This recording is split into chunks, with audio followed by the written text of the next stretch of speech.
There it goes. Hey, welcome back, everybody. We're here for episode 2 of season 2 of Champions of the Fae. I am super excited for this game. I've been thinking about it all week. Before we jump into everything, though, I gotta say a few words about sponsors. Let me get that into chat. Which is, at the moment, just Fundamental RPG. It's a simple D20 system that's not tied to a genre, so you can use it to play any style of game that you like, from high fantasy to sci-fi and everything in between. You can pick up physical copies, which look like this, over on Amazon, or you can pick up the digital PDF version or the free quick play guide over at my coffee shop, which is coffee.raven, like it's spelled at the bottom of the screen. And that's it for sponsors. I do want to mention, though, the Children and Champions of the Fae supplement for 5e. It's something that we're using for this campaign. It's really, really cool, and there's a link to that in chat. Other than that, I want to give everybody a chance to introduce themselves before we jump in. So we'll start at the top left with Anna. Tell us a little bit about Ilyana and yourself. Hey, I, in just 1 week, forgot I went first again. Yeah, I'm Anna, aka Archival Display. Don't look at me like that, Zan. I am Anna, aka Archival Dust Money most places on the internet, queer and trans advocate, museum worker, and TTRPG streamer and podcaster. I am also the associate producer for Response Team Omnicron, a Lancer actual play podcast. If any of that sounds interesting to you, you can find me on Twitter at Archival Dust Money. And I play Ilyana, the elven sellsword and alleged thief. You can't prove anything.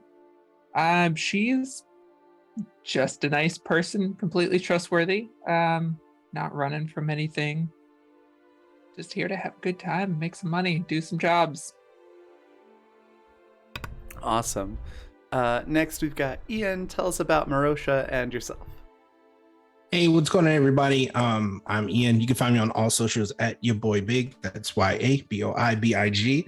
And I'm playing Marosha, the half-orc barbarian who, in the last campaign, everybody found out, likes a drink or two, tells a story or 7, and you know what, down to hit things. Right now, I'm in a dead sleep, though, so I don't know what's going on. All right, with Othi slapping your arm repeatedly, going, "Dragon!" No, please, Othi. Awesome. Next, we've got Par. Tell us about Grin and yourself. Oh, hi. Didn't see you there. I'm Par, and I'm playing Gren Vicaris, a hobgoblin monk cleric. It's a lot of words. It's also got subclasses, but I will spare you. I am a folk hero, and right now I'm looking to hop into combat and save a lot of lives. Awesome. Next, we've got M. Tell us about Ben and yourself. Hi, I'm Emily. I'm at Timberdoodles on Twitter. I'm a digital artist and I complain a lot. And I am playing Bernard Flynn, a human artificer who looks like a steampunk cowboy and honestly has no idea what the fuck he's doing in the Feywilds. And is about to be probably rudely awoken on account of Dragon. Yeah. Awesome. Looks like that's me next. I'm Raven. I'm a professional game master and game designer, and I do tabletop streaming and a whole bunch of other stuff, most of it tabletop related or voice acting related. You can find about all of that at my Twitter, which is right below my face here. And then I play Othi, who's a halfling paladin who's studying to be a therapist, and is really just happy to be there wherever there is. And is currently, slapping her friend Marosha's arm because there's what she thinks is a dragon, and he is fast asleep. So that's me and Othi. Next, let's hop up to Zan. Yeah, hi, I'm Zan, and I always forget this every time. I forget this is what it's like to not go first. It's killing me. I thought I wanted it, but now, no, I'm Zan. I'm a homebrew writer and game dev, voiceover artist, and your resident therapeutic game master. Here's where I do things. It's great. I have things going on, but hang around and I'll talk about those at the end. And I am playing Varen, of the oh god, no, that was the wrong voice. That was Basque there for a second. I'm playing a goat man. He's mean. He's gonna eat people. He's pretty hyped about a Jabberwock coming up. Don't know what I'm gonna do, but it's gonna be illegal somewhere. There's so many voices just spinning around in there. Don't know who's coming out. Man, I feel so bad for whoever is walking behind me, like in the street, like 5-10 feet away at any given moment. It's Me gonna be terrifying. every day. Yes, correct. Awesome. And last but not least, Andy, tell us about yourself in this really cool world and take it away. Yeah, hi. I'm Andrew Martinez. You can find me online, Martinez Tweets. I do streaming stuff, but we'll talk more about that stuff later. Welcome back to the Wilds. We are in the Fae Wilds. There are several different realms in this fancy map right behind us.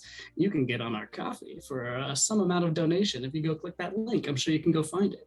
Now, we are going to be actually looking at here. We're right down here, way behind me, by the way. A little helpful hint. That's where we're located right now. So we're going to jump in. I'm Andy Martinez. I'm everything else and everyone else in this world, in this realm that we call the Fae Wilds. And it's time to jump back in with where we stopped last time. As we zoom into this lake. Now, this is a new lake. It doesn't have a name per se, because this lake did not exist up until quite recently, because this body of water was open ocean or was swamp or was something else until fairly recently, until all of the different realms of the wilds merged together. And here at this lake, we are currently in the realm of Ninfendor, but it merges onto the realm of Yib and Gefelden as well. As last time we met our crew from the peaks and caverns of Umbervale, Viren and Gren. From the seaside city of Mayaheya and the oceans near it, we have Marosha and Othi. Ileana from the wilds as a whole, everywhere and nowhere. And Ben from somewhere else entirely. As all six of our, we can't even really call them a group yet. These people have now shown up at a medical aid camp in Ninfendor, looking after some people, some folks, some denizens of Ninfendor, and looking at the corruption that has been slowly seeping out of Ehib. As you all eventually made your way and had a restful night, were some of you awake already in the morning, and some of you deep in a slumber, as you heard the gurgling yells and screams across the sky of the early morning in Ninfendor. This hollow, ear-trembling, terrible sound that woke up a few people. And if you are a deep sleeper, though, well, right now you might be getting slapped by one of your friends. As this dragon-like creature flew out of the realm of Ehib, out of this great shimmering golden wall, and into the center of the lake, doing a lap around, screaming, screeching, as it looks about heading into the realm of Gefelden, as it takes a U-turn and starts to fly directly in your direction. As it gets a little closer and took its first lap, you could tell that there is somebody, something, a figure on top of this creature as it starts to get closer and closer and closer to where you are. Who's awake right now? Okay, we have Gren, we have Ileana, we have Viren. I'm awake. And Othi, I can't see your hand. Yes, correct. The four of you, also awake at the same time, are all of the centaurs, who you can see are very much engaged visually with this thing that is happening. You can see that Tess has started, she's ready right now, whispering to the other ones, and you can see the little mess is starting to get a little bit vibrating, but gets pushed off to the side as this thing is about 300 or so feet from you. It pauses in the center of the lake and just flies, floats, flapping its wings as, what are you all doing? You have about, while this is happening, what have you been doing as this thing's flying around the lake? This I is gone. I am getting my equipment back on, and then I think I'm going to do this cool new thing I got called Warm Embrace, where I can up to 5 of my allies within 60 feet. I can make basically immune to being frightened for 1 minute. Cool. Cool. That's gonna be nice. What does that look like for you, Othi? So sorry, one quick second. The music was having an issue. There we go. Playing 2 tracks at once, which was super annoying. So that looks pretty much like Othi, getting her equipment on and sort of rallying everyone together. Going, it's okay, we've got this. There's plenty of capable people here. It's not that big. We'll be fine. It's not that big. All right. Othi's rallying the troops, and who are you giving this to? Particularly? Our party, because I Okay. can do it for 5 people. So Excellent. So all 5 of you are now immune to frighten. Mhm. Sweet. for 1 minute, yeah. For 1 minute. What's everyone else up to? As Othi is doing this, I very quickly turn and pull the stakes from my tent to collapse it so that it is not a target.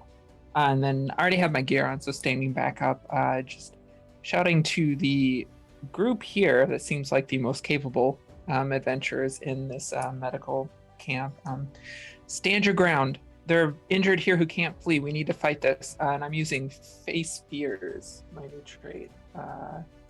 So I give everyone here +2 to their AC for the next minute Okay. as Oh, we wow. stand against this enemy. And then how many people can you give that to? 5. Okay, excellent. And yeah, all 5 of you get the extra +2 Wow. Okay. +2 to what? Nice. I needed to your note that. AC. Oh, thank God. Yeah. Okay. As this thing is making its ascent into the center of the lake, is there anything else that we're doing? Yeah, Ben, by this point, hearing the gurgling screams, has woken up, peeked out, seen this thing, thrown his gear on, and holding, oddly, instead of a wand, a pair of blacksmith's tongs, has pulled up and conjured what looks like a giant metal crossbow on a rotating base with mechanical, almost kind of spider legs, and now has a force ballista aimed at this thing. Hell yeah. Gren, what were you up to? Gren doesn't really need to prepare. He's a monk. He doesn't wear armor.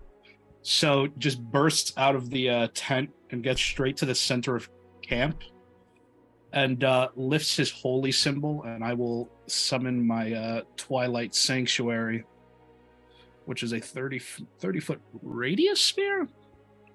Yeah, 30-foot radius sphere filled with dim light.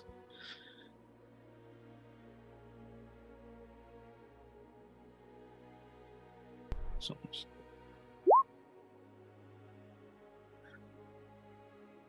and I put that in chat. As that goes up, I have a question that affects, I think, Yeah. a lot of our abilities. Mhm. Since that sphere is filled with dim light, it's morning, is this dimming the light to dim light, or is this just adding to it? That's always a DM call, so I'm wondering what your call is for this.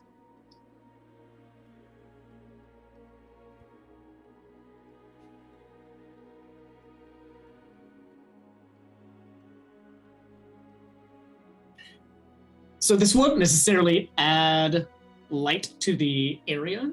It's getting to be bright right now. So right now it is already more than dim light. So there is the rest of the effect, but that doesn't necessarily make it brighter or less, unless that's something that you would particularly like it to do to make it less bright in your circle. In which case, I'll say that's actually something that your magic might just be able to accomplish if that was your goal.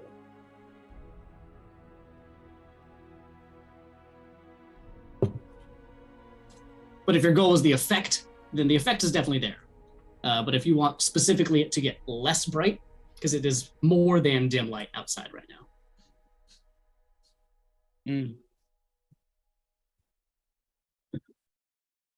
But you still get the benefits of the sphere. Yeah.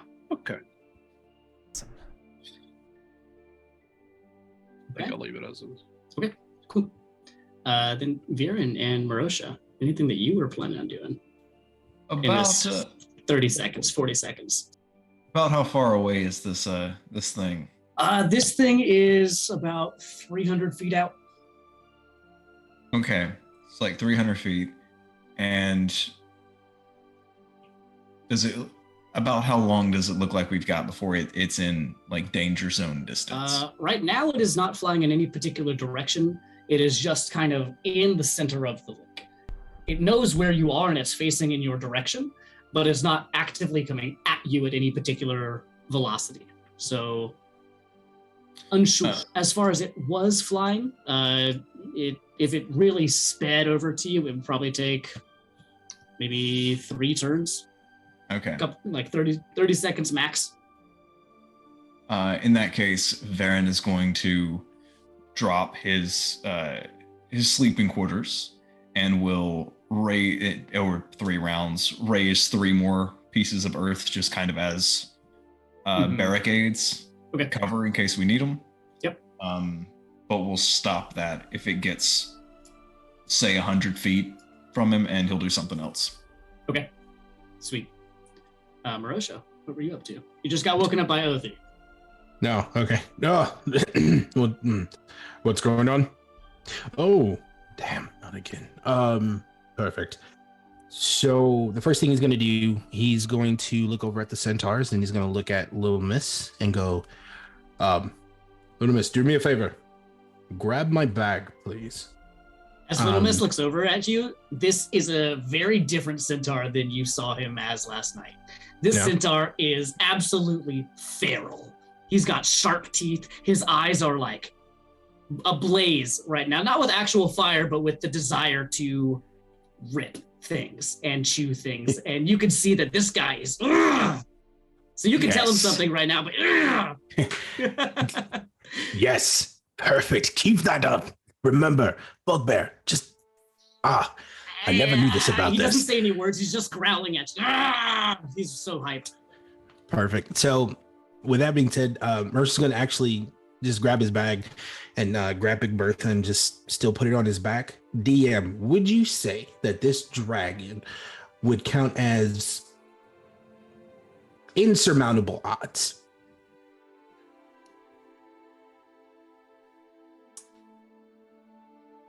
No, not necessarily.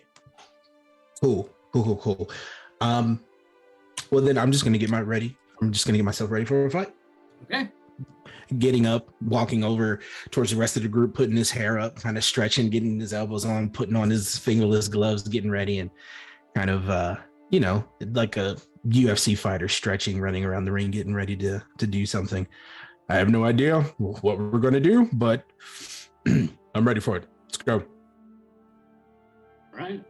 As you all watch and are getting ready for whatever is about to happen, as this thing flies in the center, you could definitely tell that there is, again, somebody on this thing.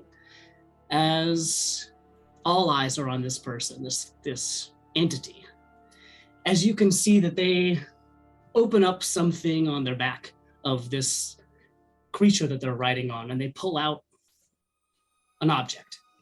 And from where you are, you can tell that this object is about 2 feet in diameter. It looks like, from where you are, a jet black rock. And around it is spiraling this green and purple magic. As you hear, it feels like in your ear. And right next to you, you hear, the time is now. The wilds are dying, to this I vow. Afrits afoot, to fiends aren't far. They'll find you wherever you are. And it tosses the rock, and it jumps, and falls, and lands in the water. As the Jabberwocky and this entity on top of it start to scream and you can hear a maniacal laughter as this creature starts to fly towards you at a breakneck speed. This dragon is heading in your direction. As you look down, the water below is roiling.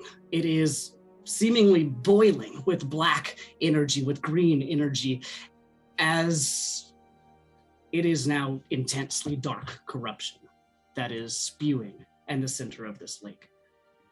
As this Jabberwocky is flying directly towards you, Tess yells out, "Get ready!" As this thing is flying in your direction. And I need everyone to roll initiative.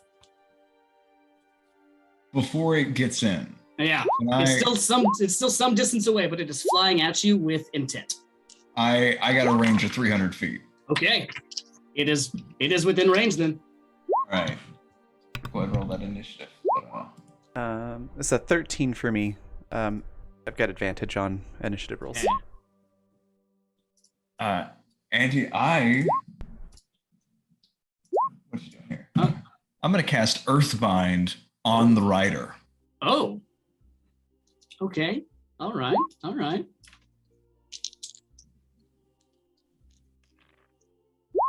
Let's go through this first. Yeah. All right. I need to do 2. Okay, bummer for that. All right. Anything higher than 20? Okay. What about a 15 to a 20? Got a 19. Okay. Yeah, let's go. Whose dex is highest? I'm gonna let Varen Duke go Okay. first. Excellent. Yeah. Okay. And then 19 is Marosha. 10 to 15. 14. Okay. So 14 is Iliana.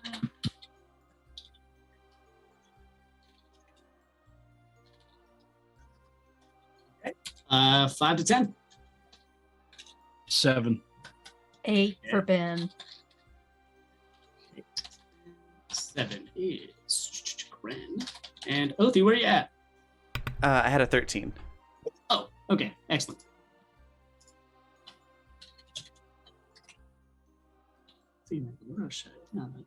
Ben, Gren. Wonderful. All right. As we begin. As this dragon is flying towards you, you know, at least most of you know, exactly that this is a Jabberwock. And even those of you who do not know now that Tess has yelled it out, that this is, in fact, a Jabberwock. As this thing flies directly at you, using its double speed, it's going to move very fast towards you. It is now within about 150 feet of you all right now. And Viren, you're up. Earthbind on the rider. On the rider. Excellent. Mm-hmm.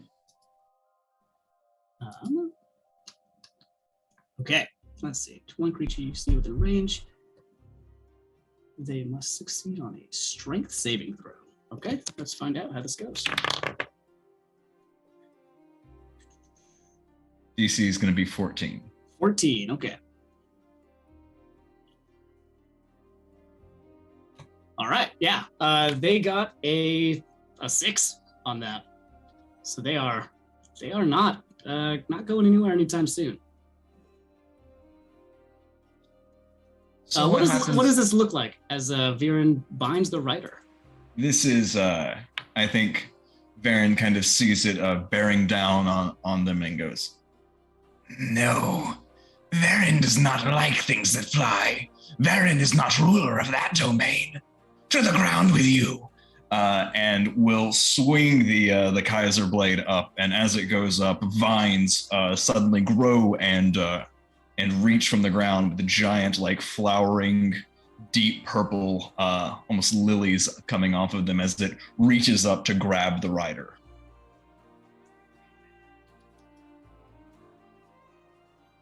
And to begin safely pulling the rider down. Now, there is a slight technicality with this one. Mm-hmm. because this creature is not flying. So, This creature is on a mounted creature that is flying. so its speed is reduced to 0. And as a rider of a creature, your speed, you don't use it because you are using the creature's speed. Man. Yes, correct. So Damn.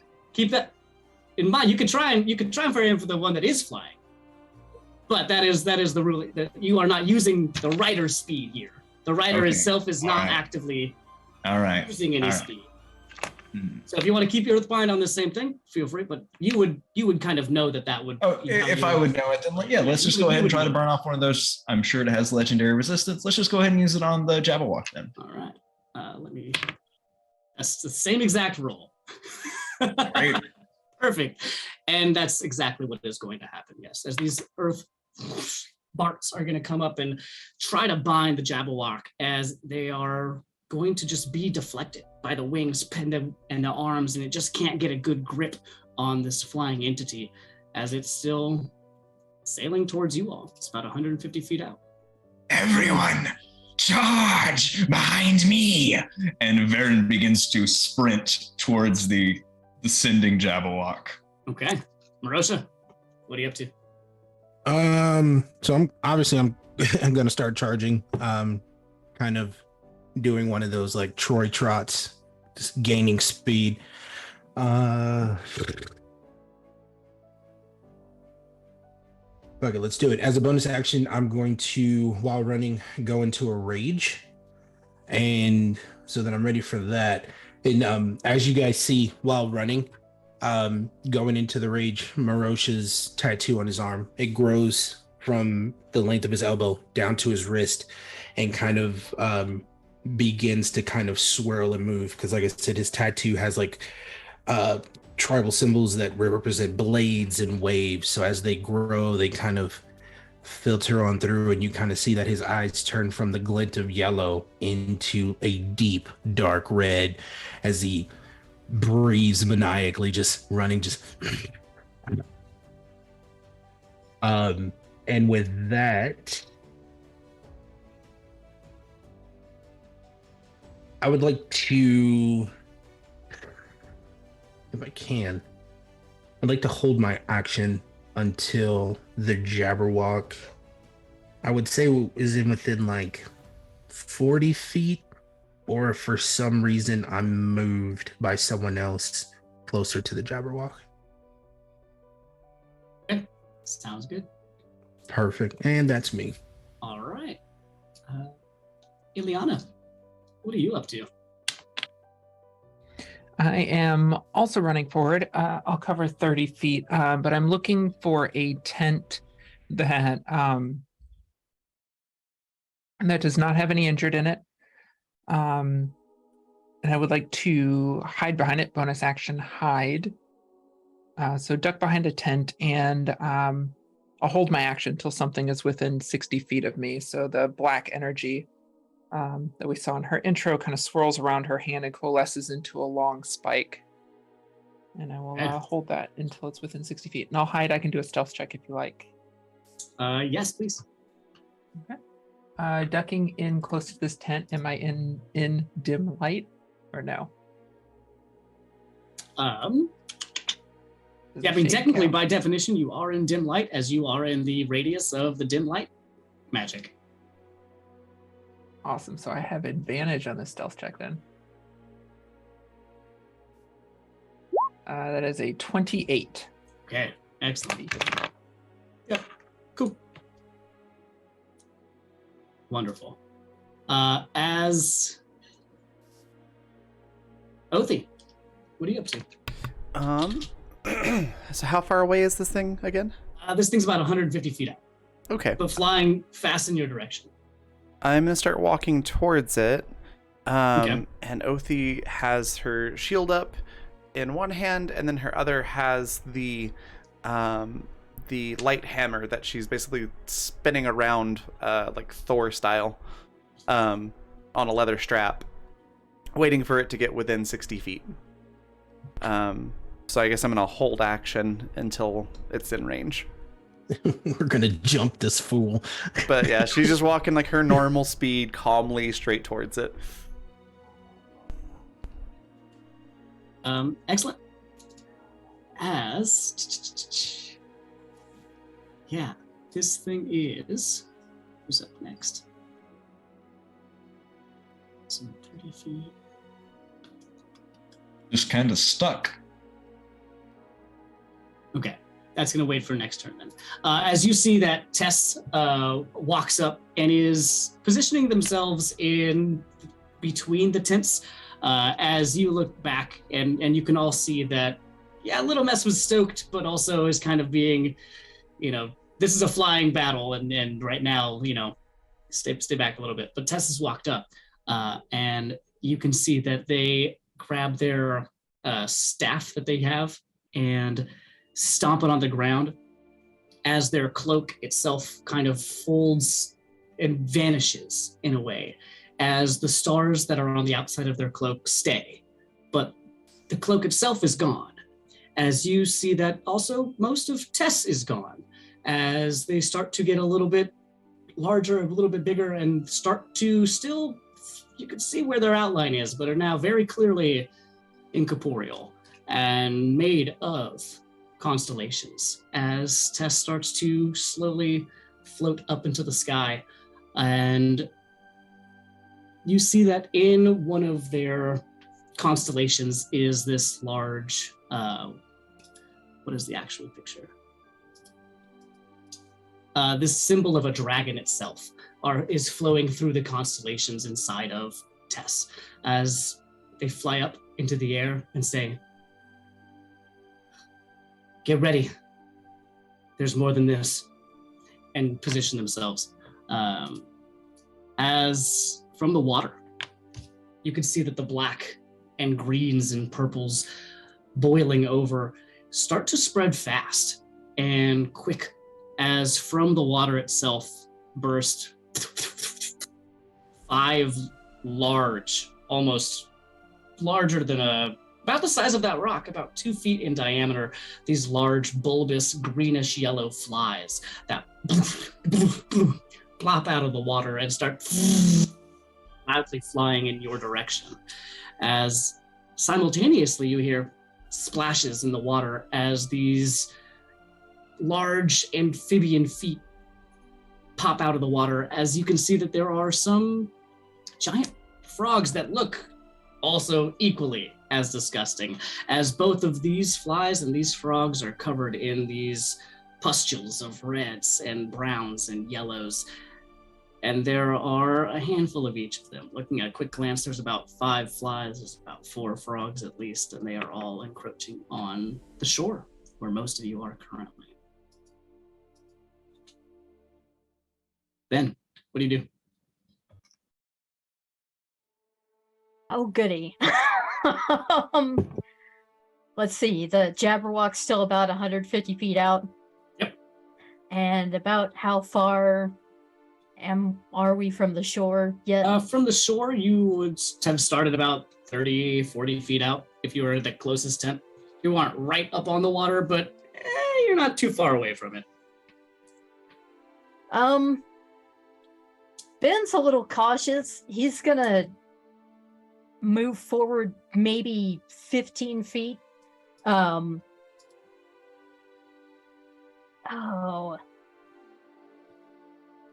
That's a lot of enemies. Yeah, our one weakness mobs. Let's see. How close is the nearest mob that came out of the water? The nearest mob to you. Let's see. Well, would you say you're on the left side or the right side? Because it doesn't really matter. The closest one to you is within 30 feet. You are pretty close to the side. They're right at the bank of the water, essentially. I'll just say left. Okay, sweet. Then you have about 3 flies and 2 frogs over there. Oh, goody.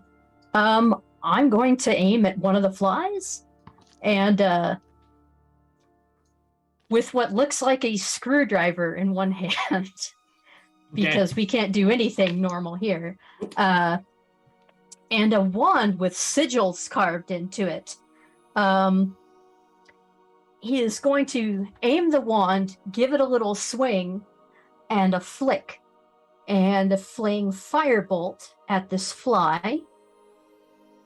Yeah. And with arcane firearm, that will be firebolt. That's a 28 to hit. Yeah, that's gonna do it. Plus, that's 14 fire plus an extra d8, Okay. which crit failed for a 1 with arcane firearm. So I Wow. guess 15 fire damage. Okay. How's that fly looking? The fly is still up, but it is definitely looking pretty bad.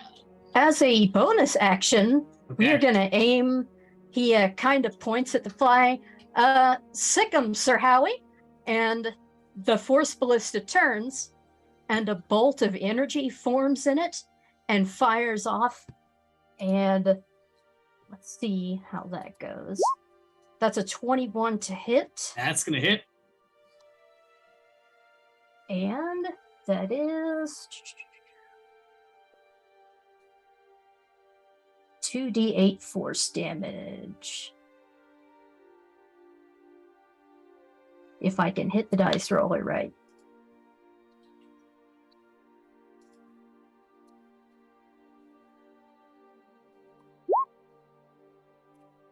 Oh, roll 20, so 4 damage.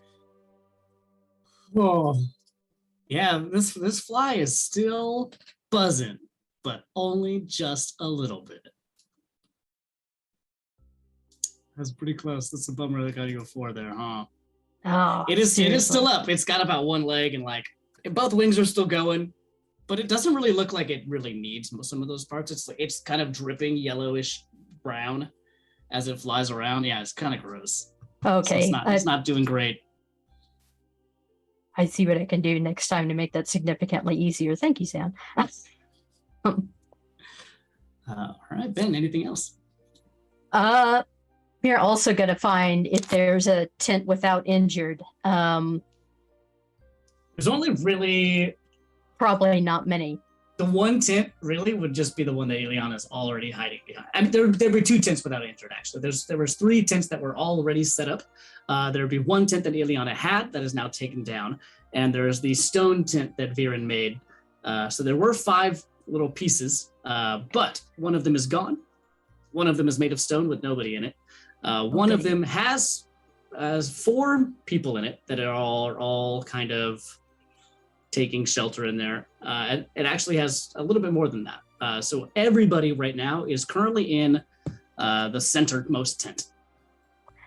All right, then.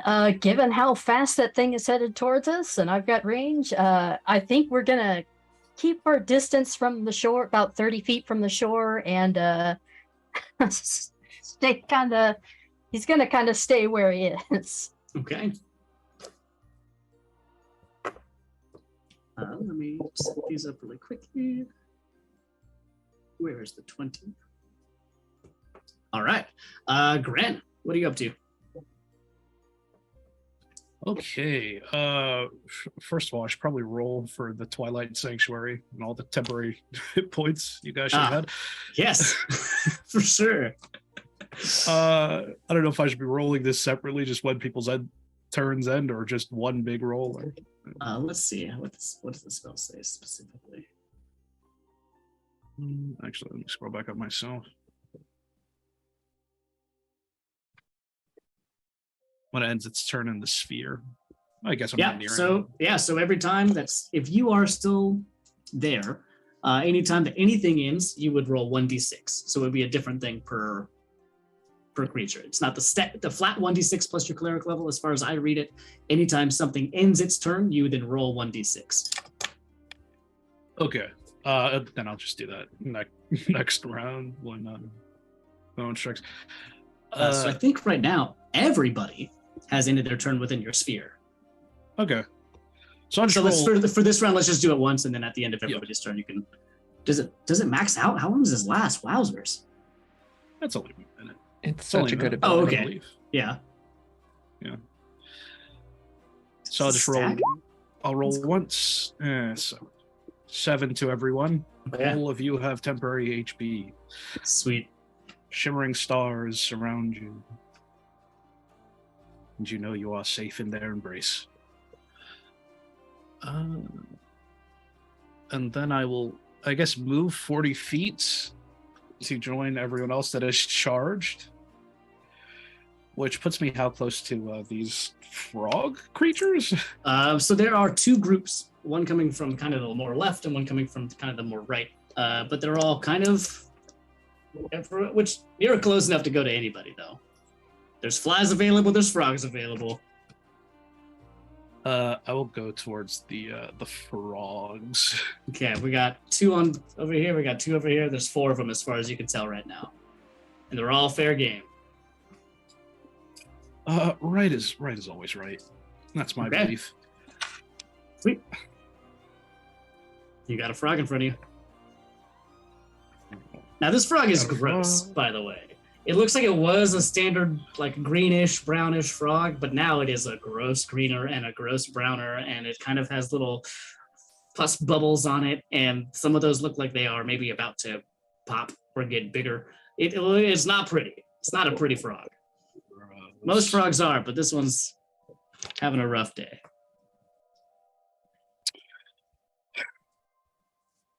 Wow, this is. I'm really going to remember. This is unfortunate. And then Gren will. Actually, Gren is also carrying a light hammer as Okay. his sort of monk weapon.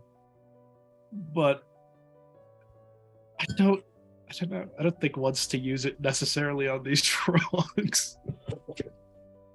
I paid a lot for this. I can just wash myself off later. Okay. This was an investment. And I will I'll start punching. Okay, 26, okay. you're gonna punch this frog good. At least you're gonna punch this frog, that's for sure. Uh-huh. And then level 5 monks, so second attack.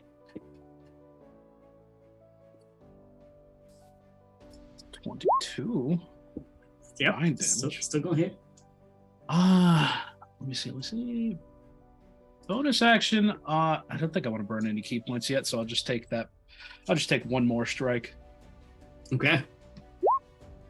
Okay, well, Well, I guess that's what I get. that's okay. So that was a total of 18 or 19 total?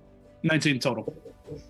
Yeah, as this frog's jumping over at you, you just punch it twice really, really hard.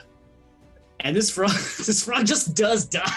You punched it twice really, really hard. But at the same time, as you punch this frog really, really hard twice, and you go in for your third punch because you're just feeling it really good, instead of you hitting it, it explodes back at you. I need you to make a dexterity saving throw, please. Okay, dexterity. Come on. Okay, not plus. I need to remember to turn off this guidance macro or whatever, or bless too.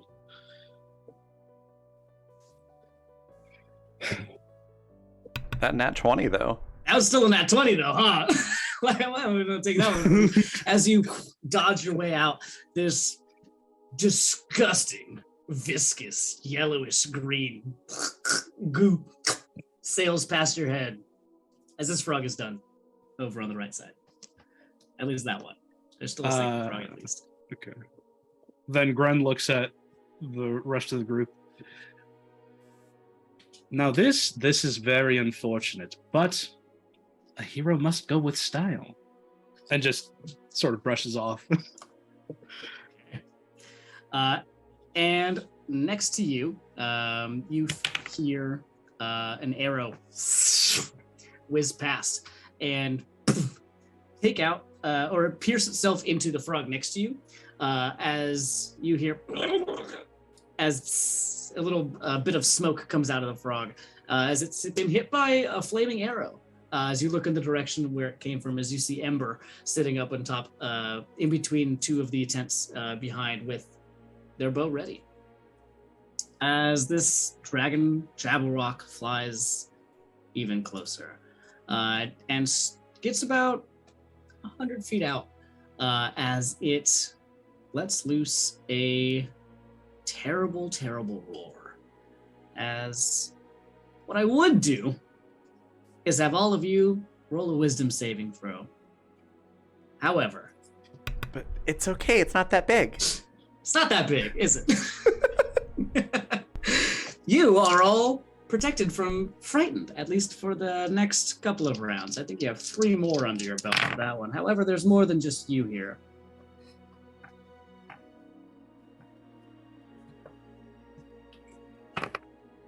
Okay. That's funny. I rolled for a lot of people just now, and a lot of people failed.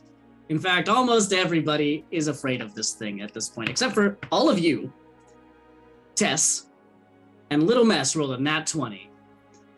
So, I mean, he's ready for it. That just seems honestly. appropriate. It really does. That's why I laughed out loud. I had to tell you Just all. super hype in the He's corner, so- just like Nothing's holding him back. So he is going to actually jump into the fray now. Let's roll his initiative. Oh, cool. Good for him. Sweet. And nobody, actually, Ember did not do great on that. They've got one good shot in and is now having a rough go of it. Everybody in the tent, you can tell, is definitely afraid. But that is no difference than any other time that was just last turn. And besides that, Jabberwock has moved forward. It's done its call. Viren, what do you want to do? Real quick, how did it Yeah. move forward? What do you 'Cause mean? it was Earthbound. It was not, because it did use its legendary resistance. Oh, man, I totally forgot. You Shit. did call Okay. that one out, and it did Damn, use one okay. of them, didn't it? So All right. it has moved forward. It is now roughly almost directly overhead, as you are not afraid of this entity. What do you do? Okay. All right. Changes things a little bit. And about how far away are the flies and toads and things? Within 30 feet, they are on the banks right next to you. Okay. Bummer. Worst action economy ever. Let's see. I think. Okay, yeah. So we've got like 5 on one side and like 4 on the other. Yep. Okay. Well, actually, four on both sides, because 4 one on of them both does just get taken out with Grin's good fists. Okay, cool. Well, then I'm going to turn to the side that is not where Graham is. Okay. And about how high up off the ground are the flies? The flies right now are about, I don't know, head level. Cool. So Varen will, still kind of frustrated that the Earthbind didn't work, and eyes kind of getting a little bit, trying to hold it back, but getting a little bit of the crazy eye, will turn to the new things that just showed up and go, "No, you are not worth my time," and will reach back and throw his hand forward, and as he does so, he summons forth a tidal wave to try to throw them back into the water. Okay. All right. So the spell of Tidal Wave. Yeah, there it is. Yep, dexterity saving throw from each of these things. This is going to be good.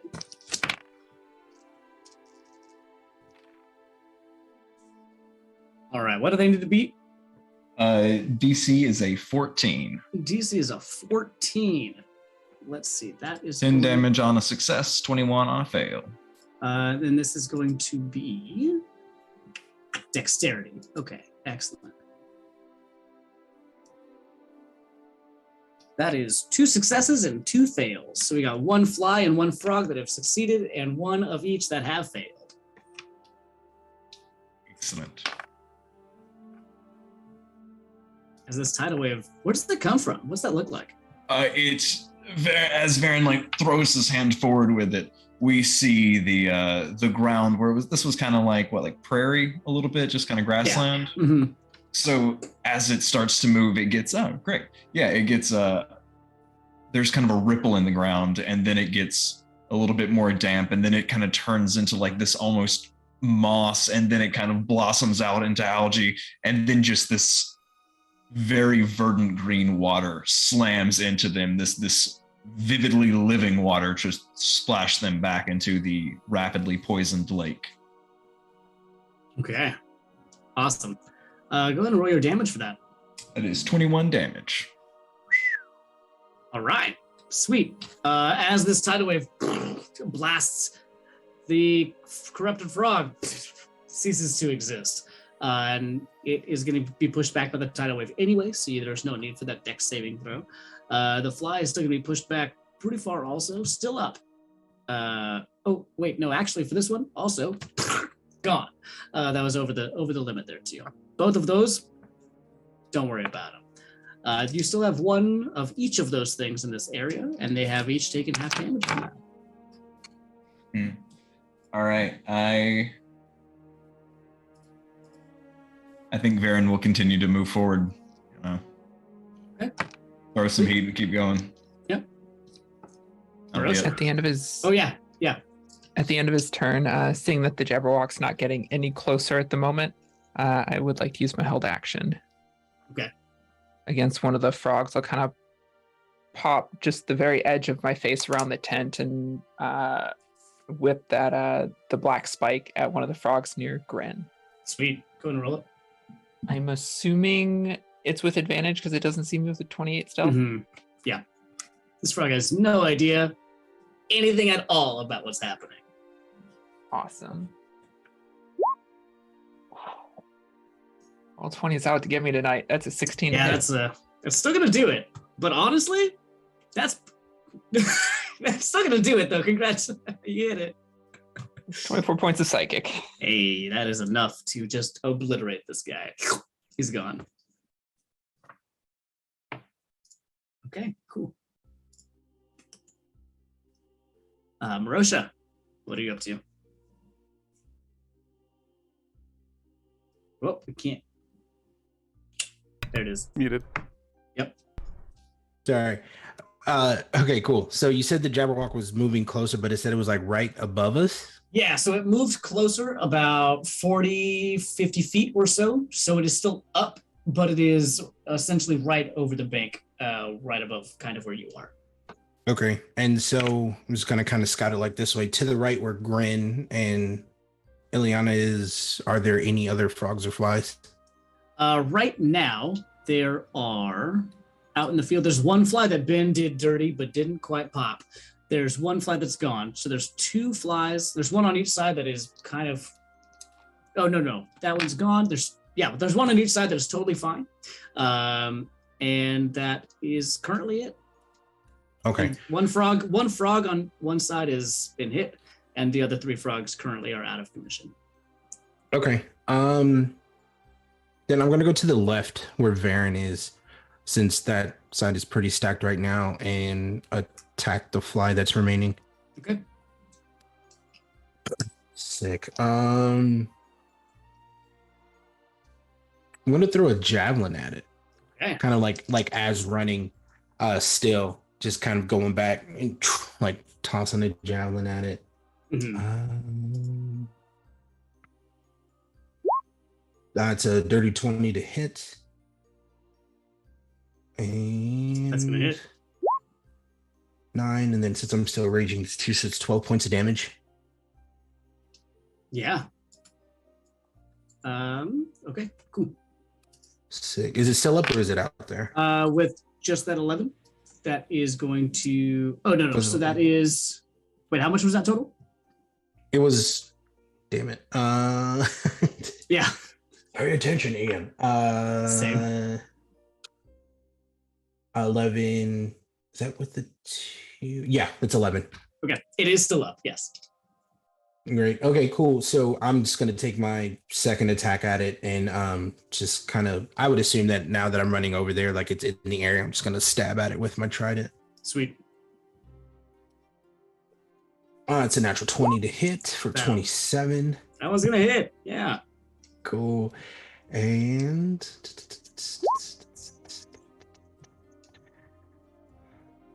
8 points of damage. Oh yeah, go ahead and roll 2d8 for that one because you got the nat 20. Gotcha. So an extra one.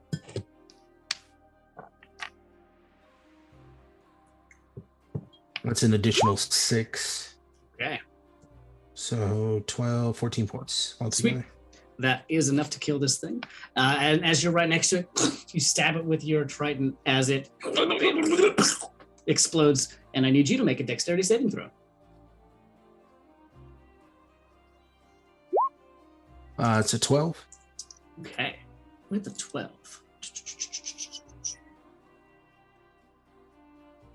That is not going to make it. As you get hit with this greenish yellow goo and immediately feel all of your joints get stiff and all of your body slow down. As I need you to make a constitution saving throw for me next. Got it. Come on. Oh, not too bad. Shit. It's 14. 14. As this slow hold takes effect in your body, as you are now currently poisoned for the next minute. I think. Unless you're immune to poison, in which case, that'd be really convenient. It would be extremely convenient. I don't think I'm immune, but I think I may be resistant. Now, this is not poison damage, by the way. This is the condition of poisoned. Yeah. Marosha is within 30 feet of me, yes? Yes, I believe so. Then I would like to use one use of Flash of Genius and add 5 to that Constitution saving throw. What does this look like as you do that, Ben?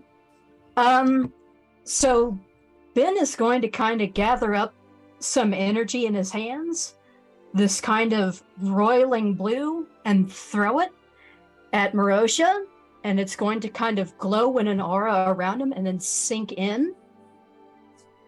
If I could add to that, I think that aura, that's like a plus when 5. When it glows and it sinks in, it goes directly into his tattoo. That's good. Yeah. I like that a lot. So it's a plus 5, so that's a 19. That's a 19. And with the 19, you are able to, with Ben's help, shake off this feeling of stiffness, of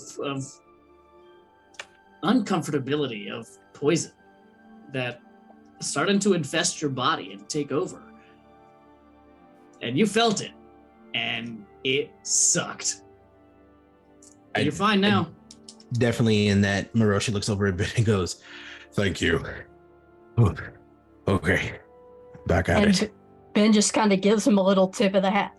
Love it. Cool. That's me. Okay, awesome. As the last fly that you can see buzzing around on the other side, you hear from behind, and I believe over here is Gren. You're right next to this. Otha, you are right next to this, and I believe that's Ben who's right next to this. As you all hear, from behind you jumps Little Mess, tackling the fly out of the sky as he goes hard. How's he do? Pretty good. Yeah, good for him. As he just starts to like slash and claw into this bulbous fly, as you hear it, the wings are going hard, but it's kind of stuck on the ground right now. As Little Mess is on it. Ileana, what are you up to? Knowing that Jabberwock is going to continue flying towards us, I'm going to go with my original plan and bonus action hide behind this tent, back behind this tent, and again hold my action for the Jabberwock to come within 60 feet of me, which it should. So again, the black energy swirls around her hand and coalesces into a spike. My hide. The stealth is a 22. And that is my turn because I'm holding my action. Okay. Awesome. And with that, Othi, what are you up to? All right. So how far away is this Jabberwocky now? This Jabberwock is still pretty. It's right above you. It is about 60 feet up. Okay. But how far am I away from the other creatures? Let's see. You right now. Which other creatures do you mean? Because you are close in proximity to right now Ben and Ren, and you are a little bit. You're in proximity to the center, which is where all of the injured folks, all the NPCs are kind of hiding right now. Tess is in your area, Little Mess is in your area, but a little bit out of range would be the other three, of Marosha and Viren and Ileana. Specifically like the frogs. And, and whatnot. So looking at the frogs right now, you could look around and see that there's movement still happening in the water. Okay. But as far as things that are out and about right now, there looks to be one full frog that is still around over on the left side. Oh no, that one is right on your side. It's right here. It's taking about 10 damage from Viren's tidal wave. So that one still has been hit a little bit, but it is still up. The one fly still around is being taken care of right now by Little Mess. Okay. With it being about 60 feet, can I still use the held action to attack it with the light hammer and then take a full turn? Are you throwing your light hammer? Mm-hmm. Then I believe so. Let me just see what the properties are. Okay. So I think that is at the end of its. It is is 120. No, it's 2060. Yeah, 2060. So, you could definitely make the throw, but this would be at disadvantage. Yes. Yeah. Yeah. This is no pun intended, but a throwaway attack just to get its attention. 9. Okay. It's the same. It does go up. All right. Then I'm going to turn and go towards the frog that's closest to me. Okay. So I move 25 feet, or up to 25 feet. Can I get within striking range of that? Yes. Awesome. We're going to hit it. I pull out my Warhammer as I run over there. And I get 2 attacks. That's 20 on the first one. Okay. For 10 damage if it hits. That'll hit. And 13 for the second one. It'll also hit. Sweet. For 7 and with that, if you don't need to do another one, that frog is gone. As I need you to make a dexterity saving throw, please. All right. So it's 12. Okay. As this goop splashes up on you as well, I need you to make a Constitution saving throw. That one is probably going to be a bit better. Oh, I get advantage against poison. Sweet. Oof. Well, the 20 itself is gonna be enough. Okay. Just The curious. 14? Just curious, but the 20 sounds good. Yeah, we'll give you the 20 on this one. As the toxic of this disgusting viscous liquid tries to enter your body, and you shake it off. Fine. Awesome. It sucked for a second, but you're okay. Awesome. All right. As the Jabberwock is going to rear its head and let loose a yell. But instead of noise that comes out, which you can still hear it, it's kind of muddled as this mist of vaporeal air comes out and engulfs all around a 60-foot radius of this thing, which does hit all of everything below it, as it is 60 feet above you.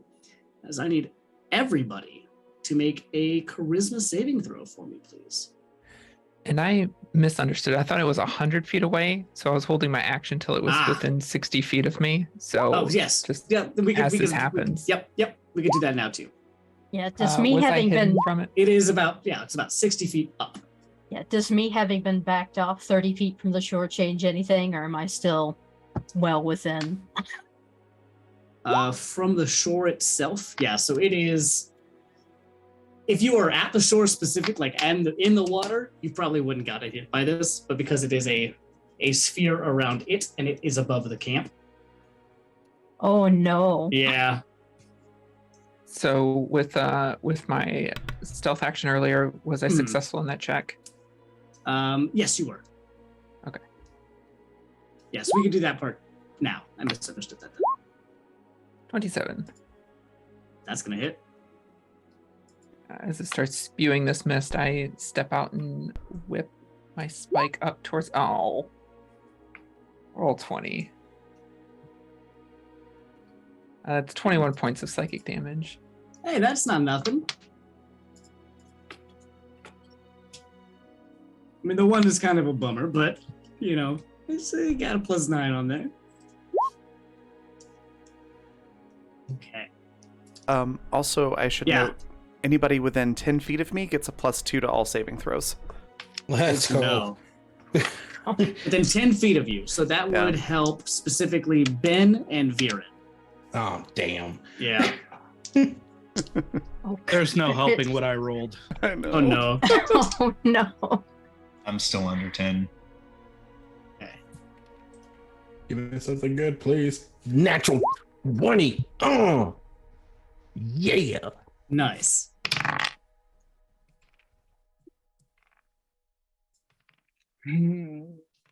All right, just realized you rolled a 0. I know. That's Okay. rough, buddy. I don't think I can help you either. Yeah, this is gonna be a funky one. Who failed? Who got lower than a 16? I realized I didn't give you a DC. 16 was our DC. Who did not reach that one? I see that we have, let's see. Marosha nailed it. Yana nailed it. We have, Ben. We have. That'd be a 14 with a +2, so Yeah. I'm glad. I got a feeling this is going to be nasty. So 0. We have. I am Viren. relieved that I figured out what my backup character is going to be. Well, this one's not going to be too terrible, right? Probably. We have Kren. I think that's it for you all. We have Tess. We have Little Mess. We have the 3 satyrs. Oh no, and we have the 1 goblin. We also have a handful of other things. Yeah, what did you say the DC on that was again? 16. I'm, however, going to use another flash of genius and bump that up to, even without the +2, a 17. So Okay. As this mist of shimmering blues and purples and yellows and greens take over the entirety of the camp, seeping into the water a little bit and just engulfing everything. You all look around and realize that you're not exactly where you were. As those of you who didn't particularly do great are now in various different locations. Viren, you have ended up in the center of the tent, in the middle tent on a cot, as you just are there now.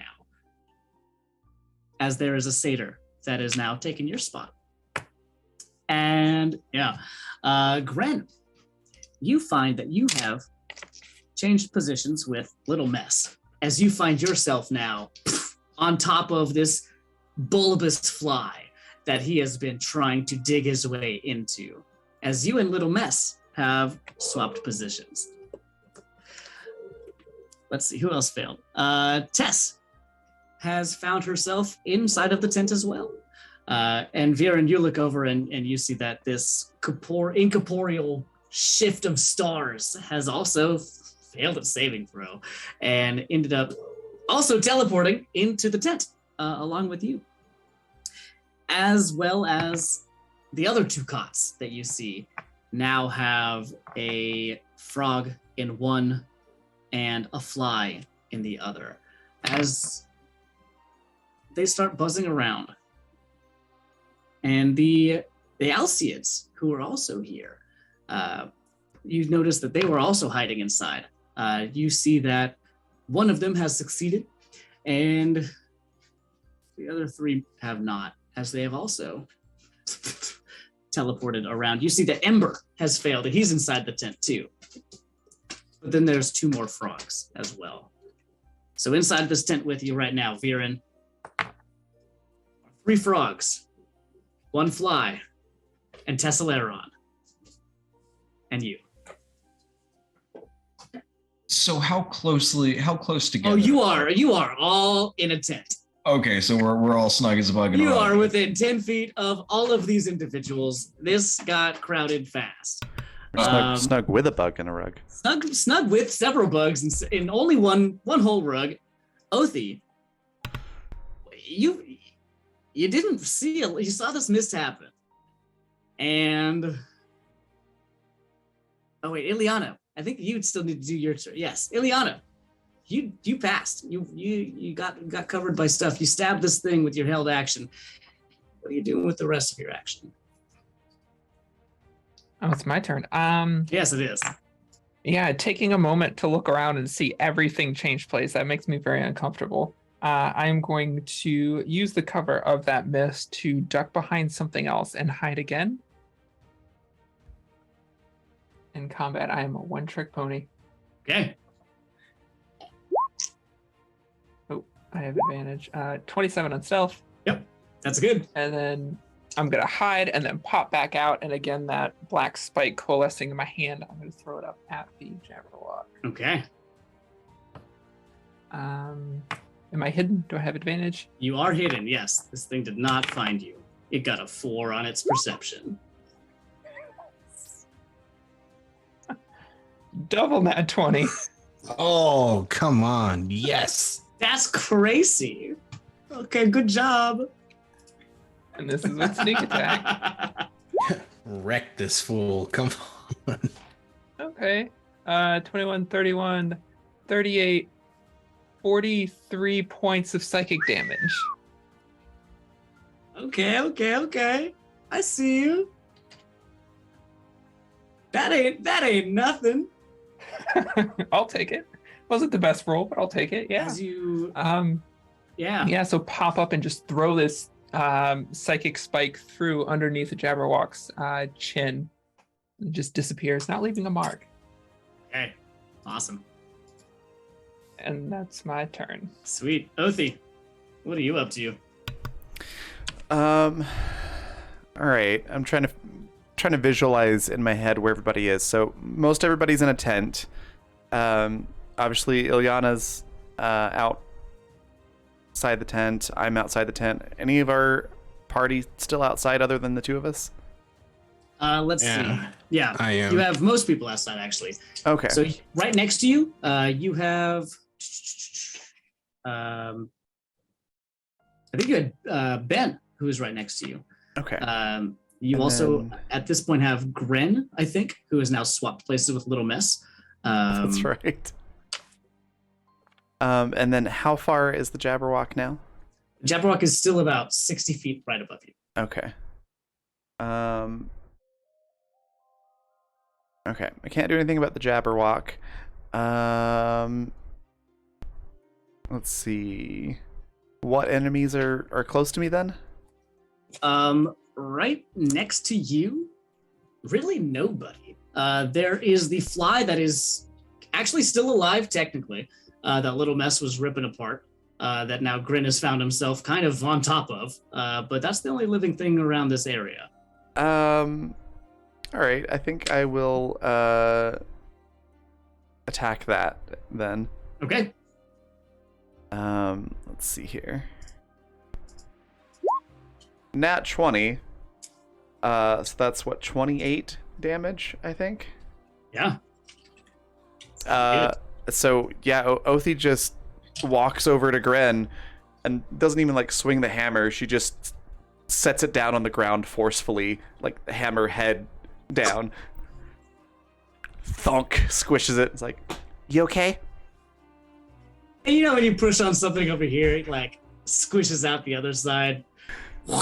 And that's exactly what it does, is it pops open, and I need you to make a dexterity saving throw. Oh, dang it.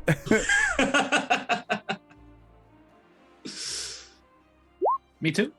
Yes, please. That's Both of you 20. are right there. 20's killing it. No! Oh no, Constitution What is going saving throw. on? It's okay, you just got a little gross. Let's see if you get poisoned. You do! You do get poisoned. As this poison, this toxin starts to tighten up all of your joints and muscles. Unless you can do anything about this What's going on?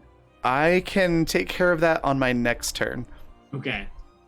For this turn though, Grin, you are poisoned. Technically for the next minute, until something happens about it. I can do lay on hands to get rid of the poison. Sweet. All right. As you all are engulfed from the very center of the tent, you see that the center of the tent is enveloped in pure darkness. As inside of the tent, Viren, you see now nothing. As you hear noises, you hear things, you hear movement. As you hear off in the distance. From the water, those of you who can see outside of this gigantic orb of darkness that has now engulfed most of the camp, those of you who are outside of the camp, outside of this darkness, include Ben and Othi, as well as Gren. There is, on the other side, Marosha, who is outside. Ileana is right at the cusp, has been kind of dodged out of the way, and Little Mess are outside of that big orb of darkness that has engulfed the center now. Ember is also outside currently as well. And from the banks, you can see that there is more movement, as from the left side emerges one fly, and also the forms of two satyrs as they start to emerge from the water itself, and it looks like they also have these same aesthetic as the flies and the frogs do. You know that some of you were swapped from place to place. Viren, you might be the only one that really knows exactly what just did occur. You swap places with this thing in the bed, but the thing in the bed also swapped places with something that was in the water. As from the right side jumps out a sun frog and a goblin who is crawling its way out of the bank. Ben, what do you do? Oh, goody. So the Jabberwock is, what, 60 feet away now? It is, yep, directly up. Okay. Where on the size chart would you say that thing is? Huge? That thing is huge, yes. It's huge. And its rider? Medium. Huge thing could support another medium creature, yeah? Absolutely. Ben kind of looks over to Marosha and says, "Hey, Hippogriff killer, you want to go fly and maybe take a whack at Mr. Dragon Rider there? He doesn't say anything. He kind of just like braces himself because he's been in this position before. He's like, here we go. And Ben kind of, again, the runes down his right forearm kind of light up blue, and he starts to kind of twist the air in between his hands, and the air around Marosha twists, and he is going to cast Vortex Warp and send Marosha up onto the back of the Jabberwock. Okay. Right behind, hopefully right behind the rider. Okay.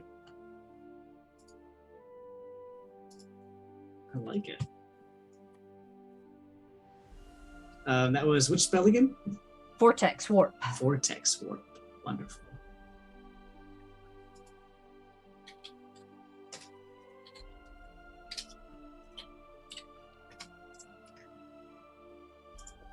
I love these Strixhaven ones. Okay. The target must have a Constitution saving throw, and he's just accepting that this is happening. So it just Yep, or choose to Yeah. fail. So Marosha, you just are on the back of this Jabberwock, directly behind this entity who's riding it. Now that you are right here. as a bonus action, Yeah, what's up? what else do we have on the shore?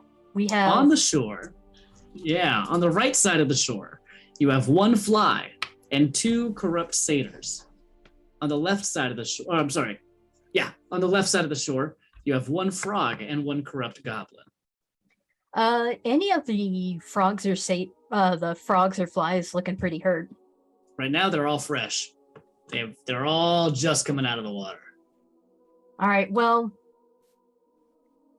you said one fly, one frog. One fly, one frog, two satyrs, one goblin. All right, well, still got some range. Plenty of range to the shore. He kind of points at the frog. All right, better luck this time. And if I can find that sheet again. Where'd it go? There it is. Oh, Roll20 does not like it when I open extra sheets. There we go. We are gonna fire Force Ballista at the frog. That'll be a nat 20, 28 to hit. Yeah, that's gonna do it. That one'll work. And 3 plus 11, that'll be 14 force damage. Yeah, Sir Howie. Wowzers. Yep, frog is still up, but it is not looking great. Okay. Anything else you got, Ben? He is going to move back Okay. 15 feet. Sweet. Gren, you found yourself popped up on top of a dead fly, dying fly, dead now. That Othi has stabbed it with their hammer, and you are poisoned. Uh-oh. What do you want to do now?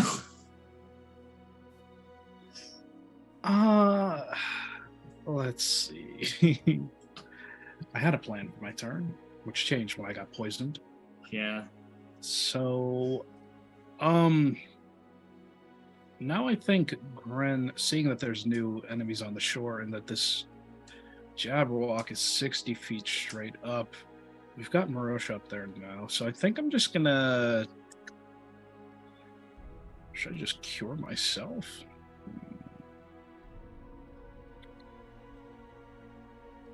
I'm gonna cast Sacred Flame on one of these things. Let's see. Fly, frog is out. Satyrs, a goblin. I'm gonna aim for the fly. It's Sacred Flame is a 60-foot range. Okay. And it is a dexterity saving throw. Let's see how we do. Sorry, whoop, wrong one. Whoa. Sacred Flame. Let's damage on that again. 2d8. Okay. That is 19 on their saving throw. Cool. Then I will just use a bonus action to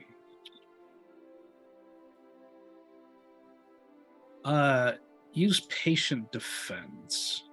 Okay. I'll spend a key point and take the dodge action as bonus action. All right. Sweet.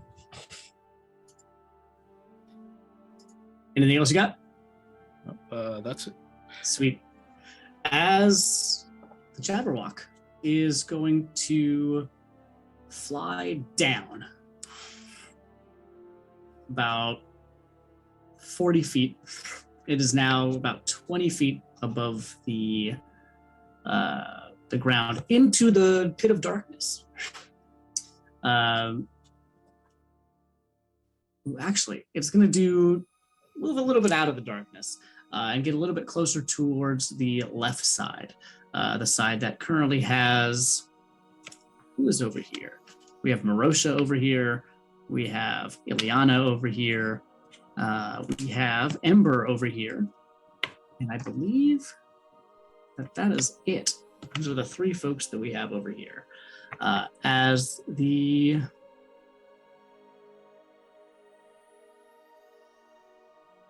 Oh. That is true, because it is that was a legendary action, by the way. So the vapor breath was out of order, but that was a legendary action that the Jabberwock was able to do. Yeah.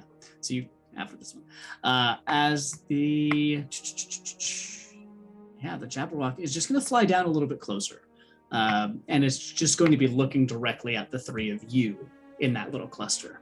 As I'm Viren, on its back. Yes, you're so right. You are on its back. It is looking down at the two of you then, Ileana and Ember.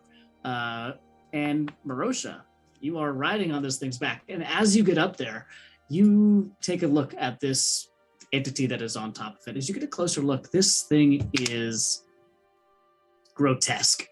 It is from what you can tell, completely nude woman, but it is not naked. It is covered in caked dried mud and dripping, and there's bits of mud and muck in the hair. And this creature looks at you and shows you its hollow eyes and its hideous face. So I need you to make a wisdom saving throw for me, please. Okay.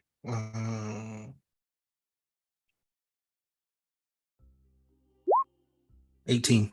18. Well, I've realized that it doesn't really matter because this is still within the first minute of combat, technically. And Othi over here has immune you from being frightened in the first place. So It's not that big, I'm telling you. it's not that big. It's not that big. From the back of the Jabberwock, it really isn't that big. As you see that this true form of this hideous creature is in front of you, this is a hag, and it's covered in mud. As it looks back at you and hisses, as the Jabberwock just get lower. And Viren, you're in the darkness. You've heard noises. What do you do now? Is Constellation Person visible in here? No. You know that they are in there because you saw them get in there. But then the darkness spell, which does cover up all magical light, has been cast on the camp. And yes, Grin is still technically poisoned. What if I had Tremor Sense? You I have Tremor picked up Sense. the quarried since we did the little champion of the Fae. Yep. Then anything Okay. touching the ground. Anything touching the ground. All right. Then I think Which does include 2 frogs and 1 fly, I believe. I can feel them all within like 10 feet of each other. Oh yeah, they're right there. Great. Do I know where is my back to the door or anything? Okay. Tough to tell. Tough to tell.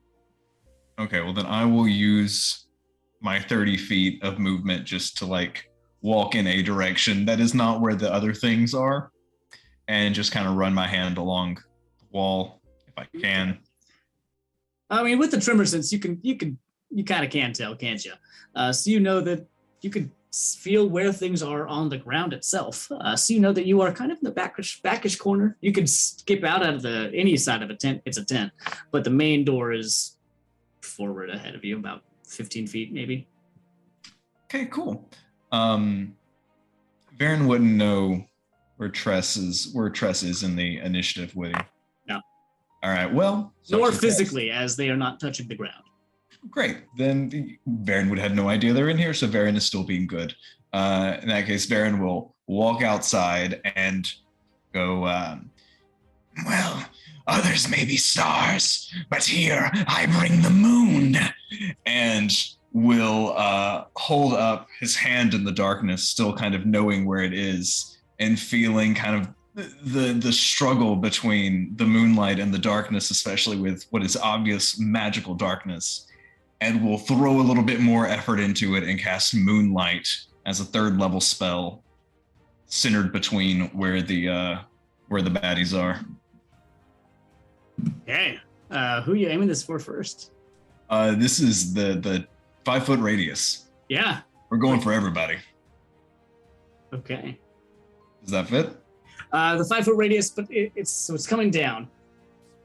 Located on top of, who are you trying to hit first? Whichever one of the grouping is in the middle. Inside of the tent. Yeah, inside of the tent. Okay. Going fully inside the tent. Perfect. Just checking on that one. Then yeah. Sweet. What is the saving throw on that one? Because there's, again, everyone's within 10 feet. So these 2 frogs are definitely within 5 feet of each other. I don't think they take damage until they start their turn, but But I've rolled those preemptively and they both failed. So we'll keep yeah. that in mind later. Sweet. Anything else you got there? All right, Marosha, you're on top of a Jabberwock. You have a mud hag that you are definitely not afraid of right in front of you. What are you doing? All right, let's get spicy. DM, question. Would you say with the time warp, me jumping onto the back of this, I may have surprised this hag? I will say they rolled a 6. Yes, you did. Sick. So, being that I have spent some time with some goblinoids, and everyone knows that goblins are really good when it comes to smithing, which is why my trident is adorned the way it is. I did a favor for them. They did a favor for me. I picked up a couple things, and one of the things that I picked up was ambusher. So when I surprise somebody on, of course, an attack, I can add an additional 2d6 of damage, and then as a bonus action, add that as well to my other attack. So that's what I'm going to do. Okay. So with this, Marosha pops on the back of the Jabberwocky. The hag turn around and they're surprised, and that's when I can see their visage. And in that moment, you see Marosha just kind of give like a toothy grin, and all of a sudden, the tattoo on his arm that's already extends to his other arm, and outside of that comes 2 bright yellow astral bear claws, because I chose the path of the beast as a barbarian, and this is my form, and I'm going to take both of these astral claws, and I'm going full Journey to the West, Monkey King style, just like right there on the hag. Man, I set that up really good. Let's go ahead and let's do Love this. it. Let's go. That is a 14 to hit on the 14 is exactly what you needed. Beautiful. And so with that is going to be 7 plus I'm raging, so it's 2, 8, 9, and then I'm going to roll my 2d6 for this. Okay. 9 plus 8, what is that? Math, help me. 17 points of damage on the first one. Okay. Sick. And then I'm going to take my second attack. So with the first, clapping both together, then taking my right hand and just digging into the back of the hag. Let's go. That's terrible. It's a 9. 9 is unfortunately not going to make it on that one. Oh man. Well, super excited about what I did on that one. Just gonna go ahead and guess whiff on that, and I'm just gonna kind of look at her and just go, your turn. And that's me. I'm not gonna move or anything, so I'm on the back of this Jabberwock. Okay, perfect. I would like to say this though, because you said the Jabberwock is 20 feet in the air now. Yeah. Mm-hmm. Okay. So I did bring my bag. Okay. As a little bit of spice, I'm going to slowly reach into the back of my bag, and that's me. Okay. Sweet. Beautiful. Those of you who are over on really just Ileana at this point, it's just you see Little Mess just has appeared where Gren used to be, in the process of trying to rip open this fly as he just realizes there's nothing there anymore. That's his turn. Othi, what are you up to? Let's see. Well, Gren is still poisoned, so let's take care of that first. Gren is still poisoned, yes. So I'm going to use 5 points of my Lay on Hands to neutralize a poison affecting the another creature. Sounds great. Oh, there we go. For some reason it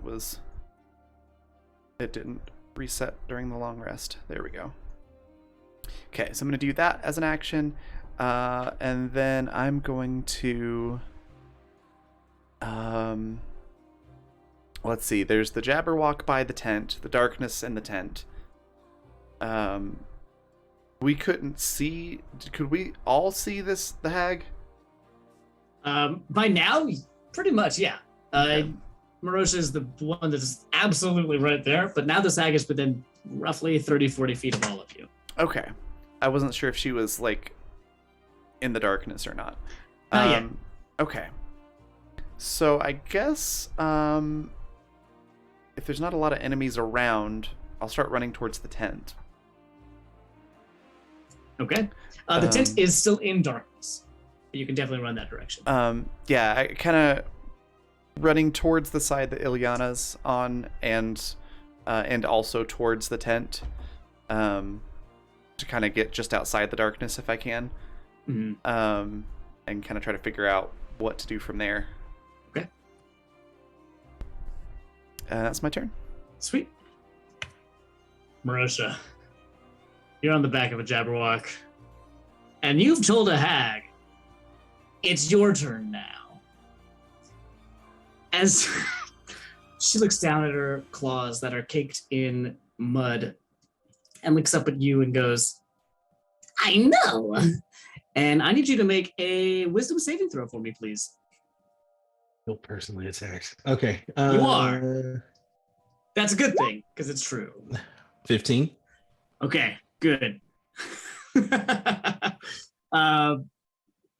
You feel her eyes flash as you feel something take your breath away for just a second.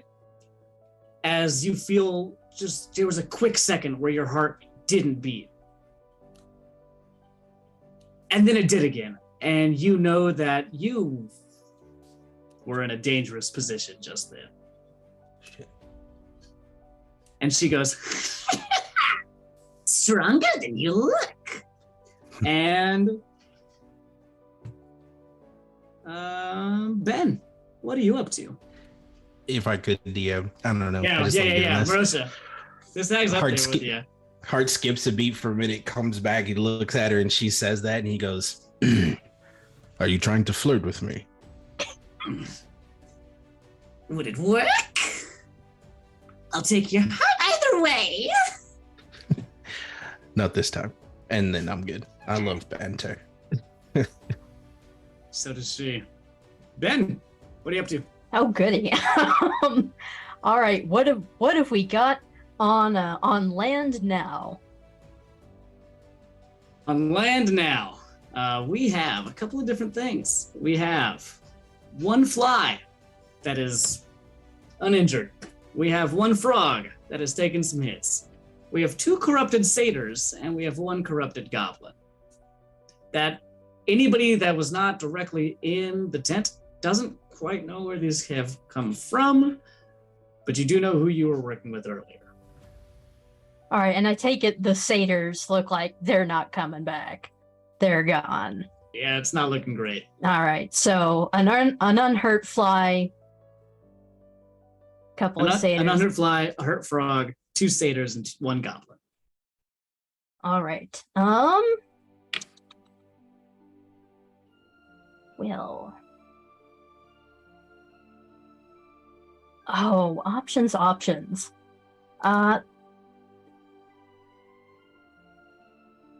Again, that accursed screwdriver in one hand. He gets those. He has that wand with the sigils on it again. And he kind of swings and points it at the 2 satyrs. And you said there was a hurt frog?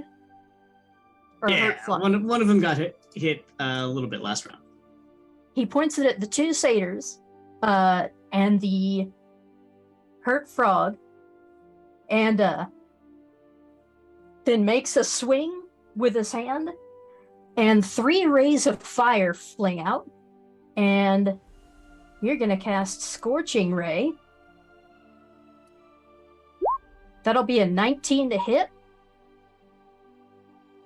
So that's 1 ray for each target. So that'll be 8 fire for 1 satyr. Okay. 5 fire for another satyr. And 8 for the hurt frog.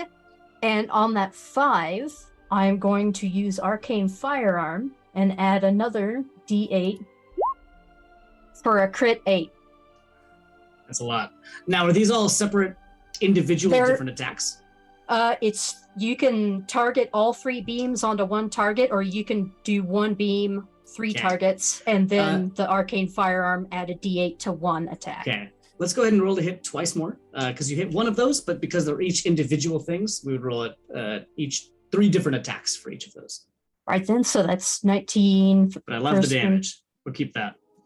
So, fair enough. That's a 16 Yep. and a 24. Easy. So an 8, a 13, and an 8 fire damage. Okay. 8, 13, and 8. With that, the frog gets got. And there's nobody next to this one, so nobody needs to make a dexterity saving throw. These 2 corrupted satyrs are still hanging around, but they have just been blasted by fire. And they didn't And love that. one of them, I take it, is way more hurt than the other. Correct. As a bonus action, Yep. Sir Howie is going to take a shot at that one. Sweet. So that'll be a 15 to hit, That'll do it. and that's 12 force damage. That's enough. And I was going to say, if it doesn't kill it, it'll push him up to 5 feet away. That is enough to no longer have the satyr be worried about whether it can be non-corrupted or not. Nice. All right. Well, I think Ben's going to stay about where he is. That seems like a relatively safe distance, but still close enough to hurl some hurt. Fair enough. Gren, what are you up to? You just got unpoisoned. Nice. Okay. So the Jabberwock's still 30 feet up in the air? It's about 20 feet up, but roughly. Oh, it's- Yeah, it's still within pretty close range. 20 feet up. Okay. We haven't actually hit this thing yet, so I think... Well, Ileana has a couple of times. Ileana's actually dealt about 65 damage to this thing, which is Right, I incredible. forgot that. So, forgot what I just said. Gren is going to look up at the Jabberwock and sort of see where it's looking and try to steal its attention by firing off some radiant bolts of energy. Eh, So let me see. 23, That's gonna hit. Yeah, 25. that's also a hit. Let me roll the damage for those. The first one's 6, that's fine. Second one's 7. And then I'll pump in a key point to do 2 more radiant bolts as a bonus action. Okay, sweet. First one's 25. Second one's 14. Okay, And I will see the damage for that one. 9. So in total, 13 plus 9, 22 points of damage. okay. Just 22. Awesome. As Gren just Yeah. just punches the air and sends shooting stars up at the Jabberwock. Incredible. Excellent. As this Jabberwock looks right back at you, Grin, and you can see that its eyes light up in what you can tell is fire and intensity. As I need you to make a wisdom saving throw. Wisdom saving throw. What is going on with my rolls? Okay. And as you lock eyes with this Jabberwock, as the flame, you can tell, you can see it, and you want to listen and obey. As you are now charmed by this Jabberwock. Oh, this is a charm. Yes, Oh, it this is a is. charm. Yes, it is. I have advantage. Oh, against roll being with an charmed. advantage then. Come on. Yeah, 16. As you are now charmed by this Jabberwock. Gotcha. And that's where we're going to take a break real quick, and we're going to hop back into that. Stop the round. When we come Awesome. back. We'll be back in about 15 minutes, so go grab snacks, drinks, anything else like that you need to do, and we'll see you in a bit.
All right, we are back.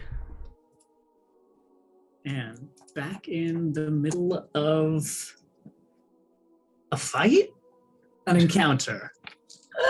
We'll see what ends up happening. As the Jabberwock and its rider, which has been revealed to be a mud hag, has flown up over the aid camp in Nymphindor, has dropped a black rock with spiraling green and purple energy into the lake that has corrupted the water, made it viscous and black, bubbling and roiling as frogs and flies, larger and more pustulous than usual, have been flying out and jumping out and harassing the aid camp. As the Jabberwock and the hag flew over, letting loose a vaporeal shift of energy around, teleporting a few of you different places and a few other folks, those who were in the aid camp, into the water itself, changing where they were at with some of those other flies and frogs, corrupting a few of those that has ended up in the waters. As now you have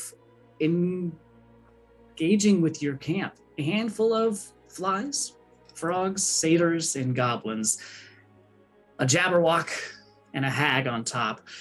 As Marosha, you are right on top with this hag. As the Jabberwock turns around and let looses once again a mighty roar, as everybody needs to make a wisdom saving throw once again.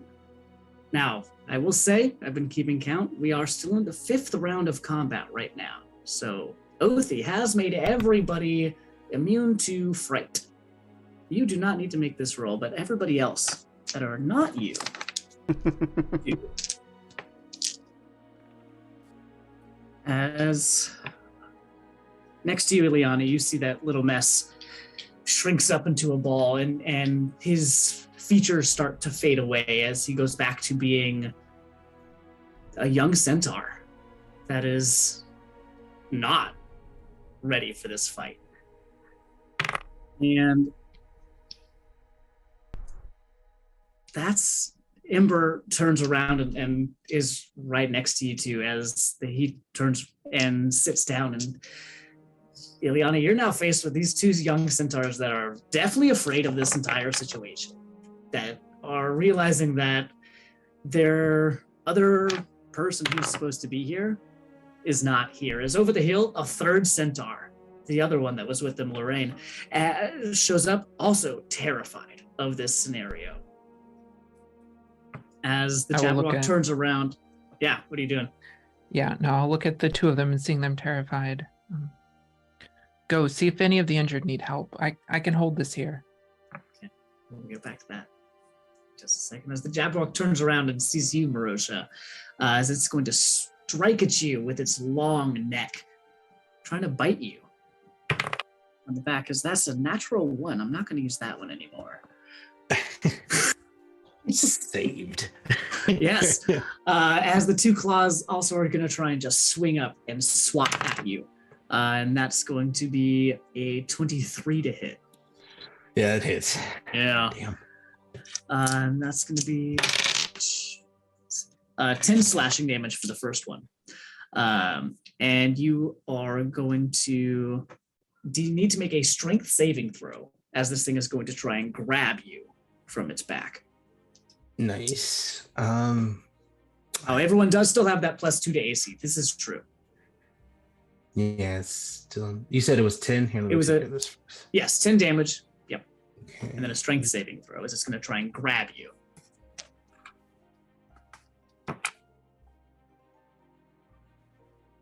Okay. So 18, 19. Oh, I'm sorry. That's a dirty 20 proficient. Okay, even better. As with its second hand, it's going to swing up from the other side, and it is not going to get you on that one either. That is, even with the plus, it is going to be a 12 to hit. No. And you definitely swing out of the way as it's trying. They do not want you on its back right now. Viren. Making some headway. All right. Yeah, you're making them mad, and they know you're right there. Viren, you're still in the darkness. No, you moved out of the tent, out of the darkness. What do you do now? How far away is Marosha and the Jabberwock's mount? They are currently, they were about 20 feet up, but as the Jabberwock's turn just happened, it's going to fly straight up as well. They are now about 70 feet up in the air. And how far forward is that? That is directly above you. They are right above the camp, right above the sphere of darkness that still persists, engulfing 2 of the tents. So, depending on which side you went on, they are still about 70 feet up. 70 feet up. Okay. This thing is a huge creature. It's taking up a large amount of space. Do I still feel the little foot? I'll like stomp my hoof one good time. Do I still feel the other things in there? Do they feel like they've roasted? At this point, they feel like they are roasting. Okay. They've taken damage, but they are still trapped within the tent. All right. Well, if they're not dead yet. Well, if they're not dead yet, then fuck it, I guess. And we will leave Moonbeam up. And start heading towards where the rest of the folks are. Okay. Getting a little bit closer to the Jabberwock, getting a little, trying to rejoin the action. Yeah. So it is directly up, and there are some folks on the left of the camp and some folks on the right of the camp. On the left of the camp, you have Ileana and 3 of the centaurs, and on the right of the camp, you have Othi and Ben and Gren. Varen must be good. Varen will protect the Smalls. And Varen will start moving in that direction. Heading towards Liana and the centaurs, yeah? Yeah. Perfect. Excellent.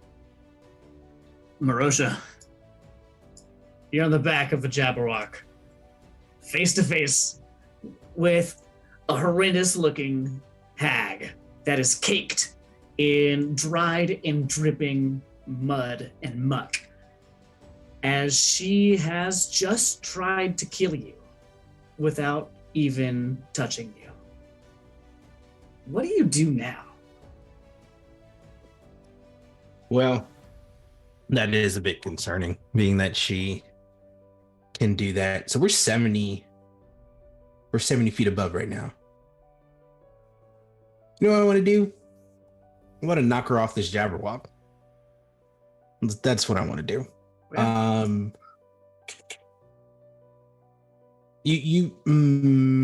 How would you say that would be played? Well, if you are trying to physically shove, this would be a strength contest.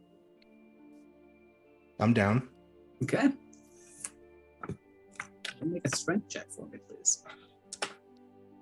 All right, D&D Beyond. Don't fuck me. Okay. Jesus. Wait a minute. Yeah. Not a strength save, by the way. A strength check. Yeah, I was like, wait a minute. Yep. Okay. Yep. 18. 18. All right. So you have the Jabberwock's head. You have the hag. And you have you right behind her. How do you approach? I do apologize. That's a dirty 20 because it's a save because of my +2. I'm still raging. Yes, that's true. Okay. And how do you approach? So, you know what I'd like to do? I would actually like to use my astral bear claws Okay. to kind of,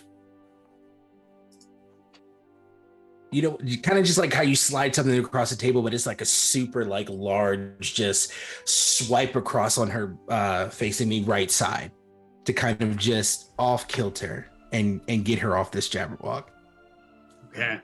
And as your arm swings down from the right side with incredible speed, She catches both of your hands, and without flexing at all, without looking like she is really even trying, she goes, "You'll have to try harder," and pushes you back. As I need you to make a dexterity saving throw to see if you can catch on to the back of the Jabberwock. She rolled a 24. Damn, of course By you the would. way. 15. A 15. As you'll fall back and grab onto one of the wings, just barely, just enough to hold onto the back if you want to. You have the option to drop, but you can pull yourself back up. I'm gonna pull myself back up. I mean, if Okay. we were 20 feet, then look, if we were still 20 feet, I'd be You like, are yeah, 70 feet up. Yes, that's true. Yeah, I'm gonna pull myself back up. Beautiful. Well, is there a roll that you wanted me to do for that? No. That was it. I just was giving you the option. You succeeded on the dex save as you clamber back up onto the top of the Jabberwock. Oh, jeez. Yeah, there's a little bit of concern on Marosha's face. He was super confident when it was like 20 feet because he had something going for it, and now that Jabberwock shot up, he's like, "Oh, I'm more comfortable on the water." Here we go. So If you die, I'll bring you back, but you won't like it. See, now you are flirting with me. Look, you don't want me to go anywhere. Trying to steal himself, kind of steadiling on the Jabberwock. And she just growls at you. Ziliana, what are you doing? Yeah, I think as I'm trying to comfort the centaur, I see out of the corner of my eye Marosha almost fall off of this Jabberwock. If I look around, do I see any tent poles, boxes, anything like that looks like, with my very high acrobatic skill, like I could get 10 feet into the air?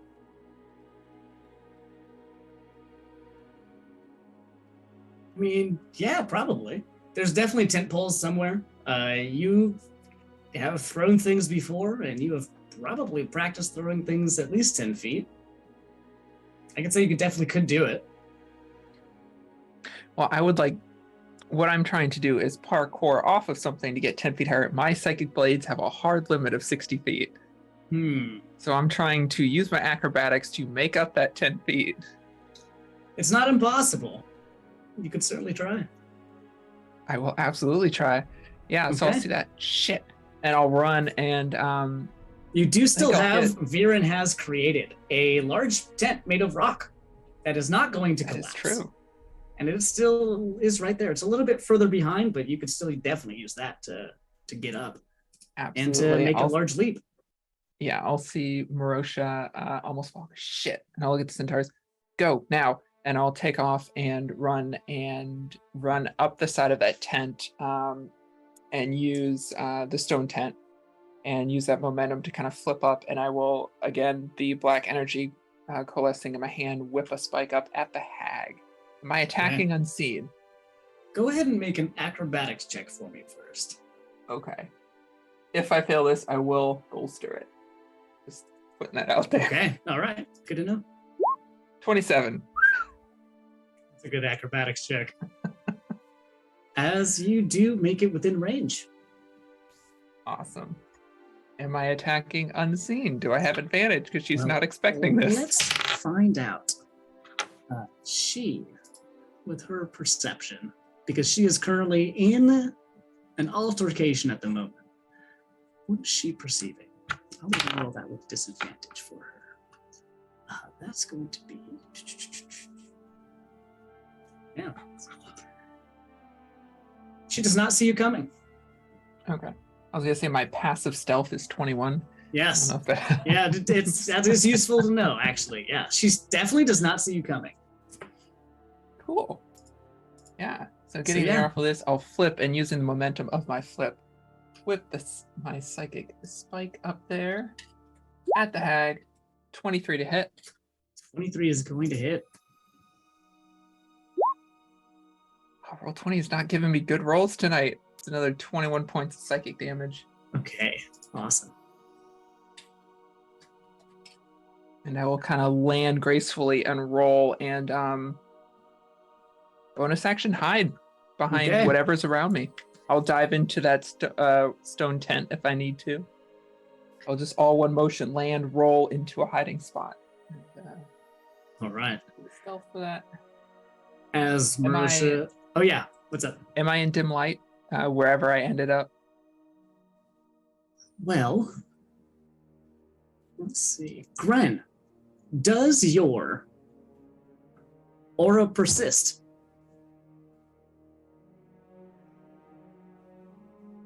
Sorry, say it one more time. Does your aura that you created at the beginning of the fight persist still?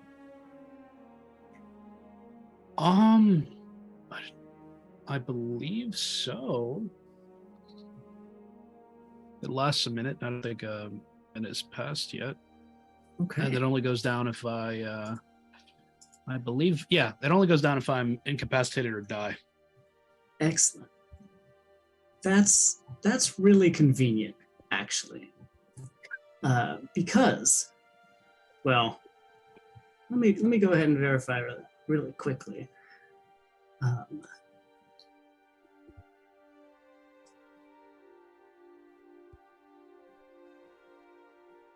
Okay. So, Gren, I suppose I have a question for you. Here in this instance, in this moment that you have been looked at through the eyes of this Jabberwock, that you have been enamored by the creatures that are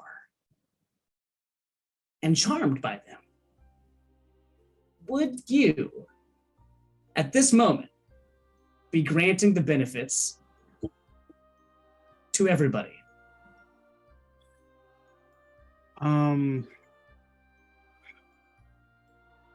I think, well, I've switched teams technically. So I think You are charmed by the Jabberwock. What that means, though, would you be giving it to the other people here, is still...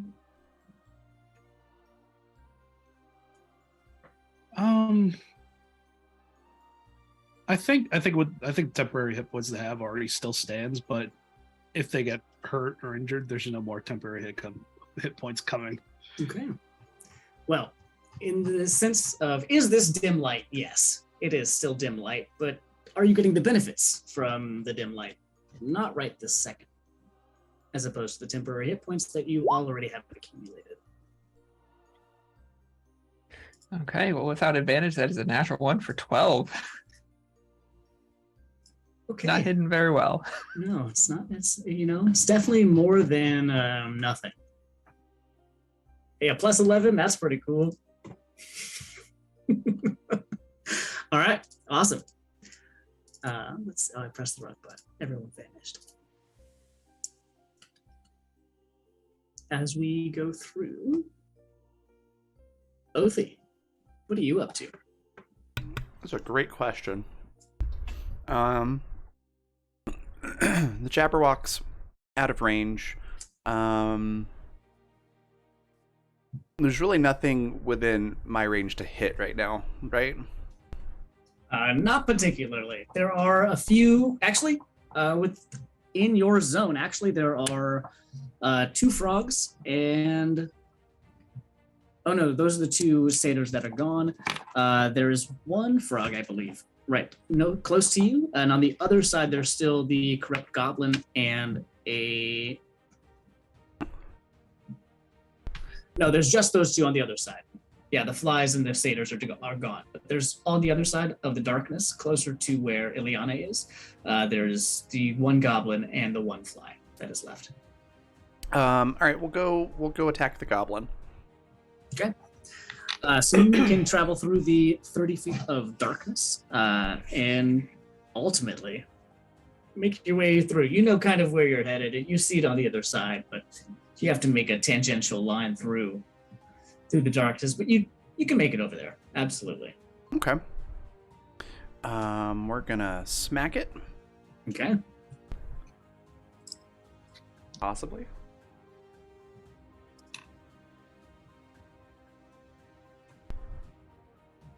Let's try this again. There it goes. Crit. Nice. So that's 20.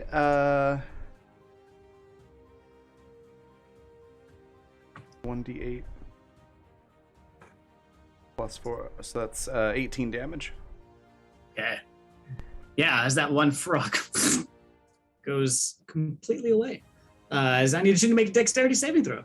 Well, I was attacking the goblin. Oh, the goblin. Perfect. Then that goblin is still up. Okay. But that did hit. Yeah. In that case, let's add on some extra damage. Okay. When you hit with a melee weapon attack, you can expend one spell slot to deal 2d8 extra radiant damage. Do I have spell slots higher than one? I do. Let's make that a second spell slot. To add an extra d8. Okay. So 15 more radiant damage. Yep. Nope. That's enough. That did it. Yeah, that goblin is absolutely gone. As I still do need you to make a dexterity saving throw. Okay. As this goblin explodes Gross. everywhere. Yeah, sorry. So that's 18. 18. As you. Oh, goodness. There it goes. It missed. Nice. Oh. And then for a bonus action, I'm going to look up over to where Marosha is on top of this Jabberwock. And I'm going to use Cheer Up, which is a trait from the Children and Champions of the Fae book. Marosha and Braheen. Because I can do up to my charisma modifier, which is 2. So they both gain 1 point of inspiration that they can use to reroll a d20 roll of their choice once. So I do that, and basically I just look up at Barosh and go, "You got this! Remember the hippogriff? No big deal. You're fine." It didn't fly, and I wasn't on it. It's fundamentally the same. You are on top of the creature. What's underneath the creature doesn't matter. Okay. You got this. Cool. And Verheen, you could do all these crazy shape change things. You're totally fine. You got this too. Just gonna wipe a little bit of goblin guts off her face and get ready for whatever's next in that's turn. Perfect. As Marosha, you catch yourself and pull yourself back up onto this Jabberwock as you hear, "So, that wasn't enough. Catch." As this hag picks bits and pieces of muck and mud out of her hair and just throws them at you, as I need you to make a dexterity saving throw for me.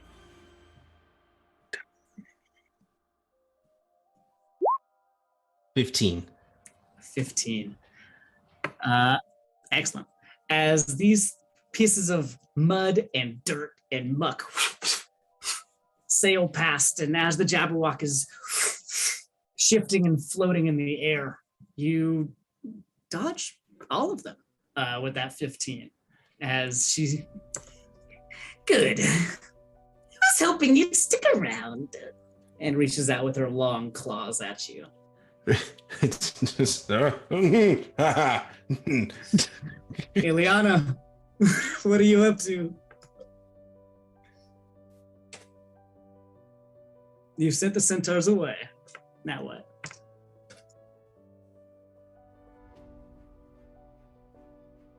Grant had a turn, right? Who? Gran? Gren? Yeah, Gren went at the end, the very end. This is the first Okay. round that we're going through. Ah, yeah. Okay.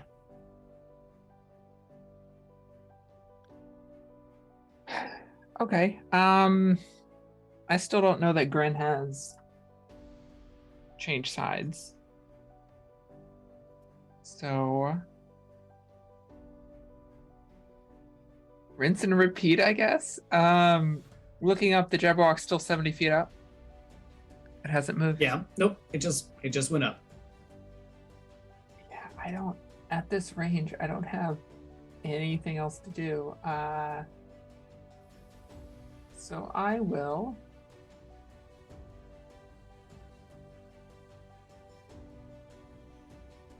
Yeah, I'm gonna do the same thing. I'm gonna set myself up and run and try and get height off of the stone tent again, and whip another one of those spikes up at this hag. Okay. I have lots of things out of combat. I don't have many tricks inside of combat. Do you want an acrobatics check first? Yes, please. This will be 14. Come on, roll 20. Okay. All I need is 10 feet. Yeah. You go ahead and roll this one at disadvantage for me, please. This attack? Yeah. You are barely in range because you still need a big jump, and this one is good enough to almost get you there. I think you could do it. It doesn't matter. I won't get sneak attack on it. 13. The 13 is not quite enough to do it, as just with that barely able to, you send it out, but it doesn't quite reach, just barely out of range. Yeah. What else is around me? Are there any other enemies around me? There's just that one fly, really.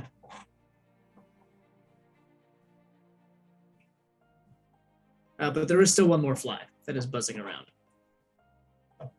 Yeah.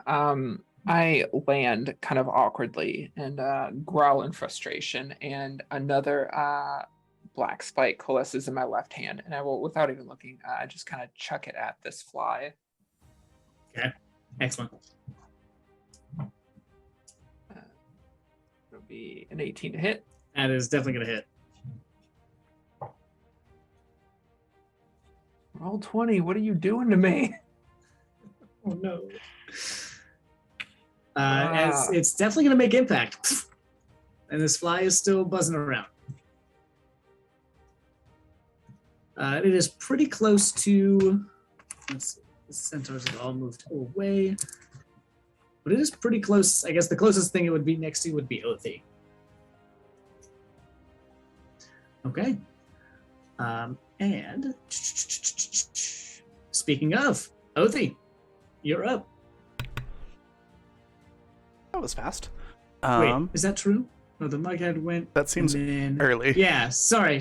I went up the order instead of down. Ben, you are up. So how far up is the Jabberwock now? The Jabberwock is about 70 feet up. That's annoying. Oh, dang. Yeah, that is unfortunate. What have we got on the ground now? Really on the ground at this point is just one fly. One fly, huh? For right this second. The one I didn't hit? Yep. You know what? That's a low effort. Like, Ben doesn't even look like he's hardly paying attention. Got that accursed screwdriver in one hand, arcane firearm in the other. We're gonna do firebolt at the fly. Okay. So if I can find it. That'll be 15 to hit. Right, that's gonna hit. And 12 fire with an extra 1d8 of damage with arcane firearm. So that's 14 fire damage. Okay. And with that, the fly will take enough damage where it's going to explode. And I don't think there's anybody right next to it. And as a bonus action, we are going to have Sir Howie aim at the hag. Okay. And kind of... I don't know if this will dismount. That's a 13 to hit. 13 is not going to make it, unfortunately. As right over the top of this hag. Yeah, and he Marosha, looks. you see this sail directly overhead. There is some cursing under breath, and visible disappointment. There's some cursing out loud on top of the. What? Understandable. Yeah. Anything else you got, Ben? How far away is that stone structure that Baron pulled up earlier? It is pretty close to you, within 30 feet. For And sure. how tall is it? It's about, I don't know, 5 feet maybe. That's not enough. Maybe 7 feet, I guess, if Viren wanted to stand up fully. You know what? Ben's gonna stay where he is. Okay. Just maybe having a language proficiency in Vulgarese as well. Yeah. Gren, you are over on the side. You have a lot of commotion around you, and you just have locked eyes with this Jabberwock. And you want to do what it wants you to do. And what it wants you to do is draw attention away from it specifically. And by that, it means make attention onto yourself by getting entities and putting them, well, ideally into the water, but anywhere is cool, really. What do you do now? I have to get people into the water.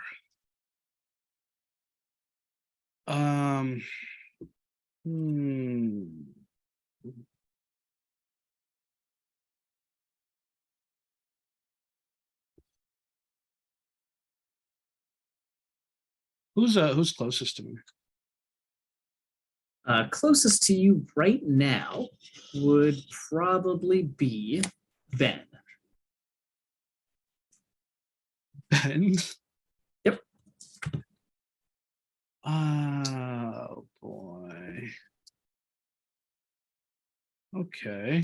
Ben and you are on one side, and Othi has ran from that side across the darkness to the other side, where Viren and Ileana are. Damn.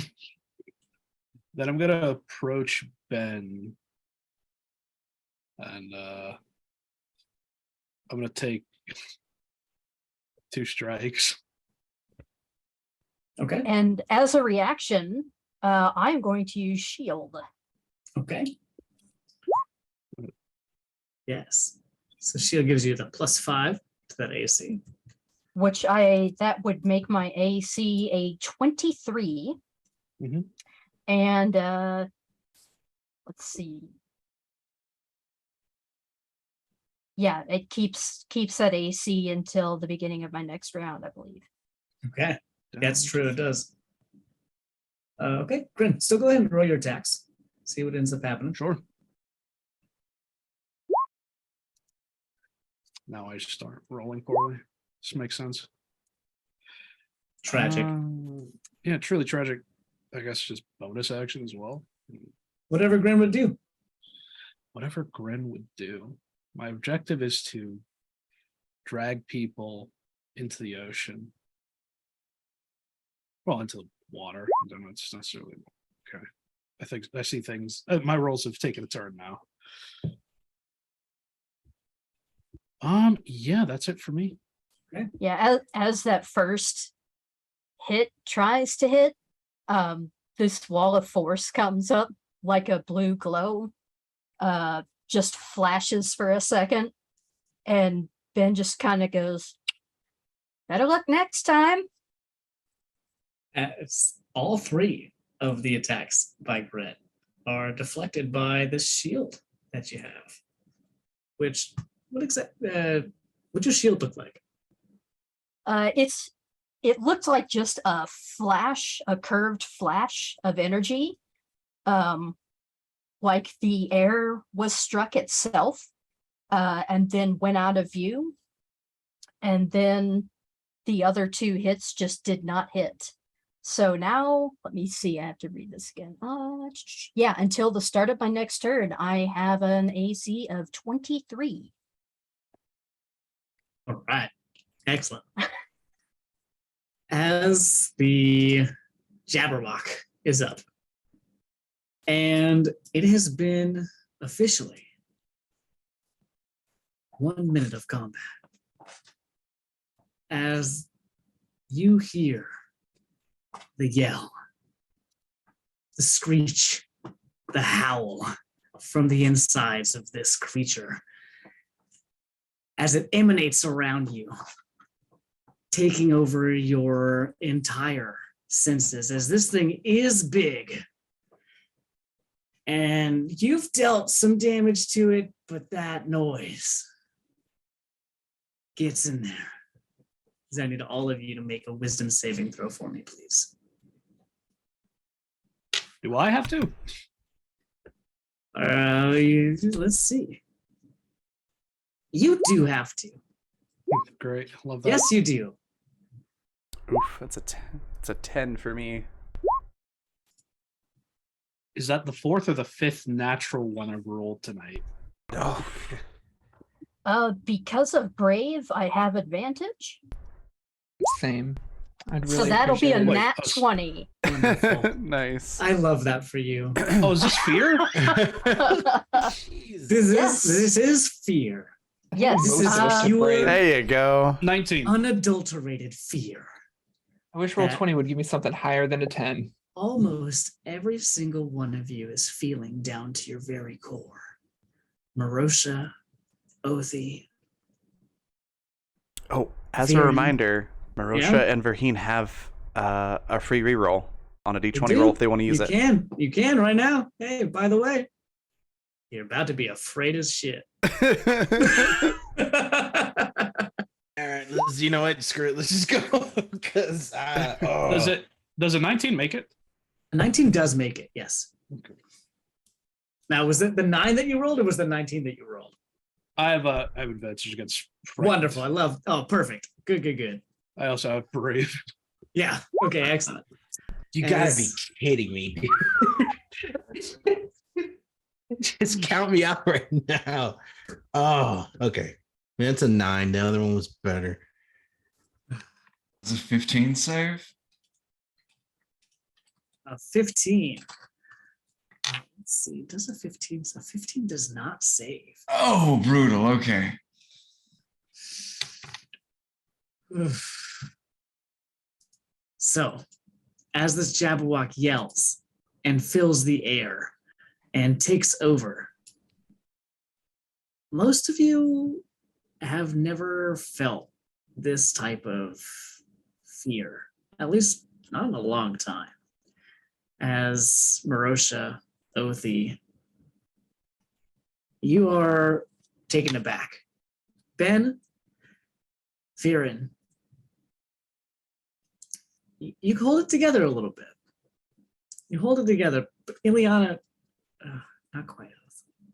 As this fear overtakes those of you who have succumbed to it, as Othi's words fall away. And we're going to figure out what happens next time when we come back. As this Jabberwock flies above you, as fear overwhelms you. And those of you who aren't, well, how do you manage with that? You have a week to figure it out. It really is that big. I don't like this. I'm on top of the thing, and I'm scared of the thing. Like, Fucking underfed, overgrown bat. oh, God. Oh, that was great. Ah! We're gonna go on a raid here very soon, but before we do, I want to give everybody a chance to see what their favorite part was, where we can find them, and anything they'd like to share or plug. We'll go reverse from the intro, so we'll start with Andy. Oh man, that was always, as always, a very fun fight. And we're not maybe quite done with it, which is, I think, is a first. We are still seeing what happens. I like that all of you are afraid, but my favorite part, I think, was Marosha being teleported up on top of the back of this thing and starting that whole scene, and that was very good. So we'll see how that ends up playing out as we come back. And anything else from me, you can find me here next week. We're gonna figure out what happens at the end of this scene, and then go on and see where else you are headed off to. And besides that, on Saturday, we didn't get a chance to play last week, but this week we will be hopefully getting on there.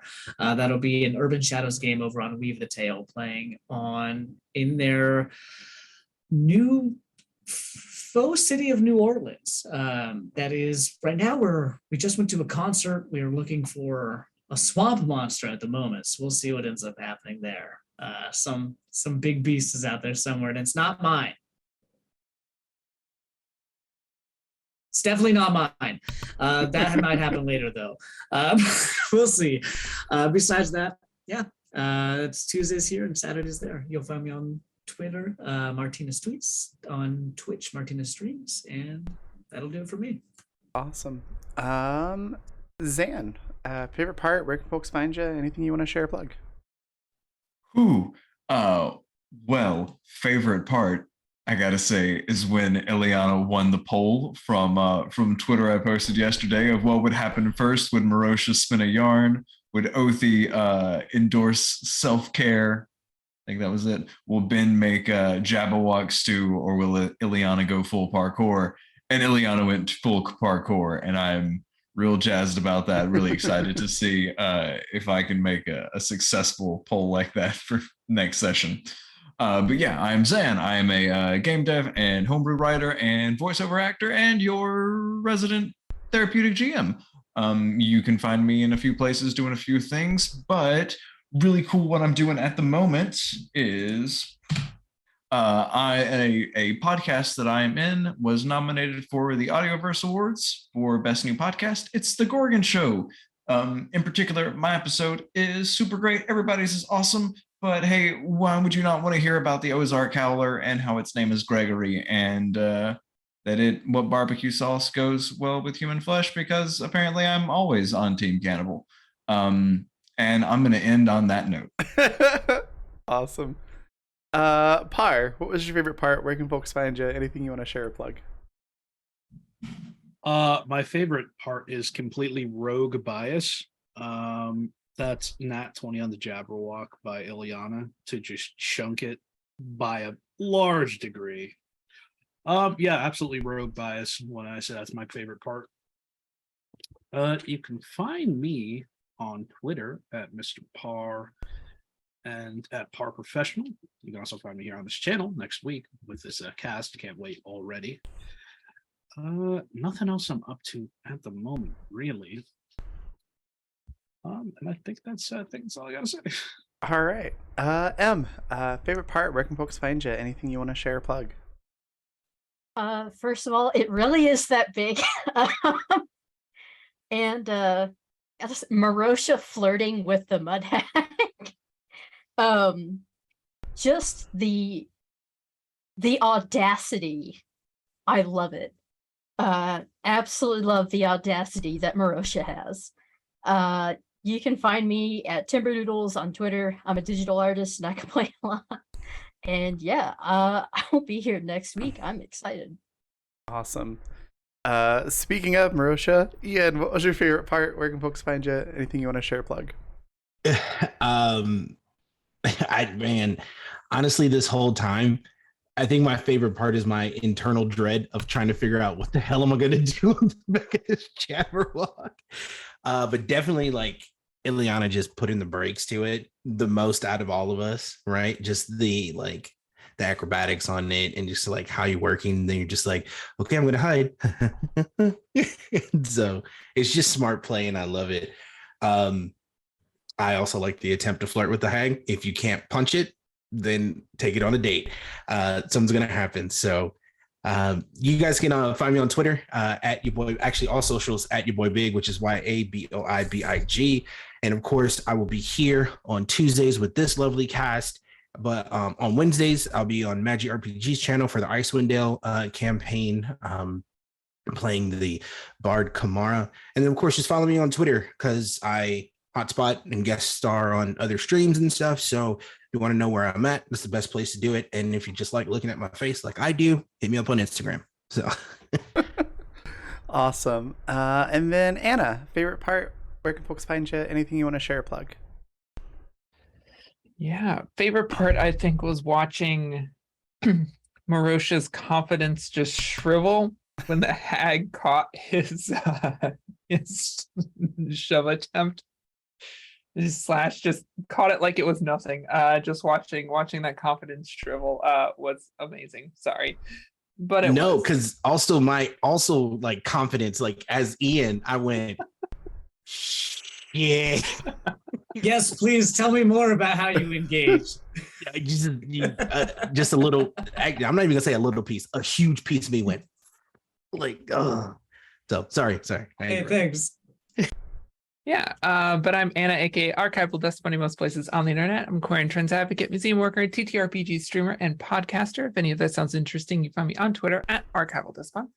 As far as where to find me, on Monday nights, you can find me over on Weave the Tale with Pine Pass Quests. We have gone through 2 of our episodes so far. It is a 5e adventure. We're following 2 different parties in it. The first 2 episodes, we're following our guild members. The next 2 episodes, we'll be following a party of cult members on the other side of this story that is unfolding. And then the final 2 episodes will catch up with our original party many levels later as they have all grown up. I play a Twilight cleric over there who is just very sweet and energetic and just doing her best to keep everyone alive, who she realized they're all children compared to her as an Eladrin. They call themselves adults, but they're all less than 100 years old. So she's just doing her best. Friday nights, starting not this Friday, but next Friday, you'll find me over on Girls Run These Worlds with Dead Man's Switch, our brand new Starfinder mini campaign. We have quite the party coming up for that. The cultural touchstone we have going into this is Rogue One. We are an adventuring party who used to adventure together, and then now one of our former members has ended up dead, and we're getting back together to find out what happened. I am playing a Decimar, which if you don't know about Starfinder races, I am a giant psychic butterfly in space. So it should be lots of fun. So check that out. Friday nights starting next week. Every third Thursday, you can find me over on the Ballad of the 7 Days with Timeless Journey, our Ryutama actual play. I play a young merchant just trying to find her place in the world. Bi-weekly Saturdays, you can find me over on Dax's channel, Daxar19, including this Saturday for Dragon Riders of Aome, our quest actual play following young Dragon Rider trainees and our dragons as we venture down to the surface world for our first time down there. It's technically against the rules, so we are breaking rules and just trying to figure out what's going on. It's a very wholesome campaign and worth checking out. We have just 2 episodes up, so it's very easy to catch up. Our Masks game, which would normally be very soon, has been moved to November 20th. So if you're following that over on Thorny Dried's channel, catch us then. Then, of course, if podcast or sci-fi is more your thing, you find me over on Response Team Omnicron, a Lancer actual play podcast, following a PR team who unexpectedly ends up on the front lines of a brewing conflict. We have narrative first giant mech battles, sci-fi feels, roleplay focused characters. We've been described by fans as if Battlestar Galactica had its own red versus blue. So if any of that sounds interesting, you find us anywhere you normally get your podcast and on Twitter at RT Omnicron. Awesome.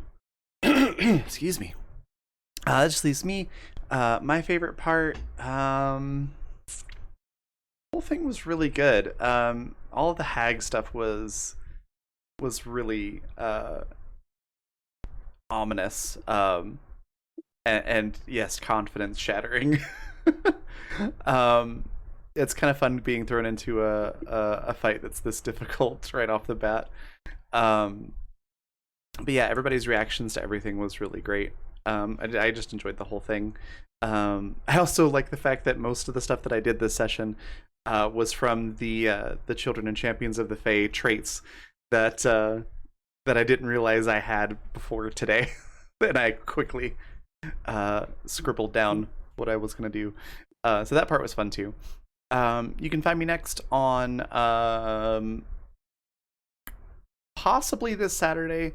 There are some things going on that might have a schedule conflict with Animus, so I have to figure that out, but watch my Twitter for the final word on that. But if not this Saturday, definitely next Saturday for Animus Absentis at 3 p.m. Mountain Time, and of course next Tuesday for this game again. And then on Thursday, I'm going to throw that link there into chat.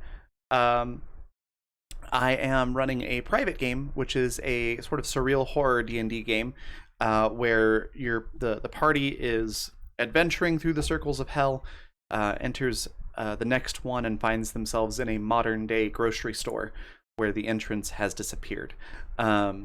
It's very fun. I've run it before. It's very weird in some of the best ways, and it's really fun to see how players try and figure the puzzles out from a traditional D&D setting perspective. So if that sounds like something that you would enjoy playing in, go check out that link that I just posted into chat, and you can sign up for a spot. There are currently 5 seats left out of 6. So go check that out. And then I think that's everything for me. If you would like to help support this cast and crew for this show, you can head over to our crowdfund page that is linked right there in chat. And then I also recommend checking out, again, the Children and Champions of the Fae supplement that we're using for this campaign. There's a link there in chat as well. And then finally, sponsor, which is Fundamental RPG. It's a simple D20 system. It's not tied to a genre, so it's super easy to adapt it to whatever setting or story that you want to tell. I've done everything from high fantasy to sci-fi and everything in between with it. The physical copies are on Amazon. They look like this, or you can pick up a digital copy at my coffee shop, which is coffee.com/raven, like it's spelled below. And there's also a quick free quick play guide there as well, if you just want to try out some of the basics. I think that is everything, so we're going to go on a raid. We're going to go raid my lady Saito. Saito's freaking amazing. Always a good time over there. Go say hi, give her a follow if you're not doing so already, and then we will see you next time. Bye, everybody.